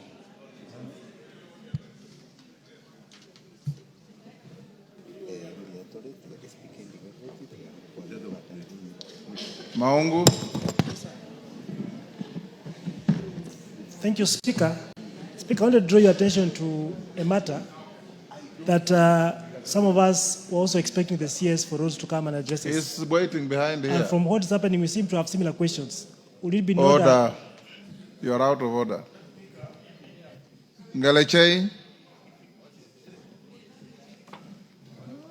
Thank you so much, Mr. Speaker, for giving Elgeyo Marakwet this opportunity. I just want to confirm from the Prime Cabinet Secretary, because in this country, the whole Republic of Kenya, we have 23 gazetted ASAL and arid and semi-arid areas. That is the ASALs. Elgeyo Marakwet is not one of them. All that a county requires to be gazetted as an ASAL area is met by Elgeyo Marakwet County, Mr. Speaker. That is why I make endless safaris to the Ministry of ASAL whenever we have bandits attack, whenever we have landslides, whenever we have flooding in Elgeyo Marakwet County, and I've been assured 1,000 times by the ASAL, by the Cabinet Principal Secretary for ASAL, that they are in the process of gazetting Elgeyo Marakwet County, Mr. Speaker. So I just want to ask him, when are they going to gazette Elgeyo Marakwet County as an ASAL area? Because all the constituencies, the 4 constituencies in Elgeyo Marakwet, have more than 60% of their land in the arid area, and then the remaining 40% is a gazetted forest, and there is no one occupying the forest, and there is no one doing anything in the forest. So I just want to know You've when. made your point. Thank you. Honorable members, I want us to stop here on this, so that we give the PCS, because what I'm expecting is not for him to go to your villages and deal with the issue the way you are asking, but to give us a broad, clear policy direction. Then eventually bring that report to this House for you to debate, for you to analyze it, and for you to give it a force of law as is required under the Constitution. PCS. Thank you. I don't want to see any more hands up. Thank you, Mr. Speaker. I think you have literally summarized the position quite effectively. Let me just repeat some things to flag and to convey my acknowledgement of the very important points raised by the members. One, this policy came into effect in 1969. That was the first time. Then, at that time, it was done through the Directorate of Personnel Management, which was in the office of the President in those days. Then, subsequently,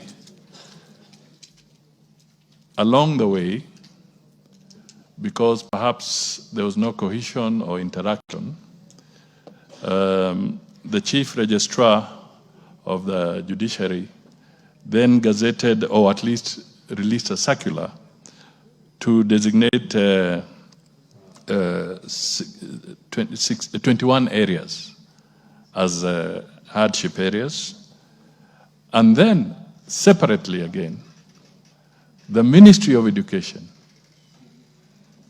then gazetted a separate item for the teachers, I think in 1997. Okay? So clearly, there was no coordination in this. In the report that I have elaborately talked to this afternoon, this was acknowledged. And when you look at the composition of the people who participated in the review process, it actually brings together all the critical people that you're talking about as having participated in this process, including the Teacher Service Commission, trade unionists, and so forth. They were part of this new process, the judiciary, the civil service, and so forth, SRC, etc. So we are on the right path to bring harmony in this. What we are debating now is the procedure and the process that we will use to eventually get to that harmonized position. Otherwise, I acknowledge that it is important that this House, as the House that ultimately anchors everything into law, and at the same time allocates resources, has a full view of where we are going and how we want to proceed. So, Mr. Speaker, without going into the full list, because the issues that I have brought out here, when they look at the weighted document, an appendix I put to the question, and I hope once it's shared out widely, they will notice. It's been circulated. It's been circulated. You will notice that the issues that you have raised are actually weighted by the Kenya National Bureau of Statistics. I don't want to break down all of them, but the core areas are food, unavailability and inaccessibility, that's critical, water availability and inaccessibility, transport and communication services, the inadequacy of those, social services, which includes schools, hospitals, etc. Those are criteria that have been taken into account. Climatic conditions, again broken down to the specific different climates literally mentioned. Security and other threats, including wildlife, human conflict, banditry, cattle rustling, threats from all sorts of wildlife, they're all mentioned. So they're all in the weighted document. So, Mr. Speaker, I wish to propose as follows, because even the budget document that has just been brought to our notice by the Speaker has gone through Cabinet, then it comes here, and Parliament again has the final view of the whole budget. So equally, when I talked about the need for Cabinet to look at this, it is important that Cabinet looks at it. And I am fully aligned to the idea that once Cabinet has approved it, it's important that Parliament also now has a chance to review and comment on the document. And on this basis, we shall have a holistic approach to finding a solution to harmonizing this particular sensitive area. What we want to try and avoid is people getting freebies, areas that do not deserve to be categorized as hardship, masquerading as hardship areas. We do not want to have a situation where areas that have significantly changed as a result of devolution and as a result of economic prosperity in a given area, they have now graduated from hardship areas to actually very well developed areas. They cannot continue to draw from that fund or that opportunity when we can all see that it has happened. What we are looking for is fairness and equity across the board. And also when we were doing the devolution aspect, I remember we focused on the equalization fund to specifically help in intervening in some of these areas. So, Mr. Speaker, with your permission, I just want to say that this has been a very important engagement. And as we look at the future, we need to be conscious that resources are scarce, but at the same time, the resources that are there must be used and distributed effectively and fairly to all deserving Kenyans, wherever they may be. That's a policy direction we take. So, Millie? Thank you, Mr. Speaker, and I just want to thank the Prime Cabinet Secretary for that short but very good response. Actually, it's covered the core concerns that members have. I just wanted to ask in terms of procedure that when a policy comes to the House, we can't amend.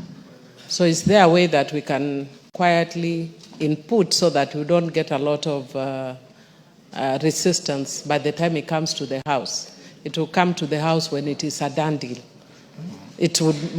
Members will be talking to it, but we can't amend. It's not like a law. So the law we can amend. So I would request that we consider having quiet consultations, but at the same time, you do realize that if you gave a chance for all of us here, every constituency would be, as the Speaker says, would want to be hardship. But if we put very firm and clear criteria for hardship, and we agree quietly on the outside, even if it's Kamkunji, then that is what should come in the policy. Exactly. PCS, what time frame do you think we should be thinking of in terms of when such document would be ready for our consideration? And I agree with the the Minority Chief Whip, that when it's ready, not just yourself, but you can come along with other ministers under your supervision concerned, public service, education, and others, the Attorney General for the Judiciary. I can conduct a Kamkunji, an informal sitting, where we can have an input from members. Your ministers can be able to make responses that can enrich the document. Given an opportunity, each of my members here wants an enclave of their constituencies to be given an opportunity, I said, or Mumbi. And once we do that, members, I'll give you an opportunity for Kamkunji. Once the document reaches my office, then we look at all these things, develop a criteria for posterity, not for a quick fix, so that going to the future, we know what hardship means, who benefits from hardship. When I was a young magistrate in a place called Kidimani, I used to be paid hardship. I have visited the area, it's no longer a hardship area. It is so well developed. And I'm sure the member of that area will demand that they continue paying hardship. Kidimani. Kidimani is in Machakos. So we'll release the minister. Yes, Omboko, what is it? There's another CS waiting. 1 minute, and it's very good to have great lawyers in Parliament like Millie, because what she's saying can really mitigate some of the things I spoke about, which if they just happen and it's policy, you can find like many of our teachers are just out of class because of what may be the result of the policy. So I really want to thank Millie and ask you that let's go that way. Thank you. How soon do you think we can be looking at in terms of time? Well, Sergeant, let the PCS deal with matters. Mr. Speaker, let me suggest, if possible, or request, if possible, that I consult with you on this one. Okay. So that, since you'll then communicate to the House, but I think it is important that a matter of this significance, we operate as a united nation where everybody has had an opportunity to... Okay. We'll have as wide a consultations as we can, so that whatever we agree to can serve the country without upheavals for another 2-3 decades or so. That's... Yes. You are released to... Thank you, Mr. Speaker. Well, thank you for sparing time to be here on our invitation. Sergeant, as the PCS and his team leaves, look for Honorable Chirchir. Yes. While we wait for Honorable Chirchir, I'll invite under order number 5 for the majority leader to lay some important documents on the table. Honorable Soro.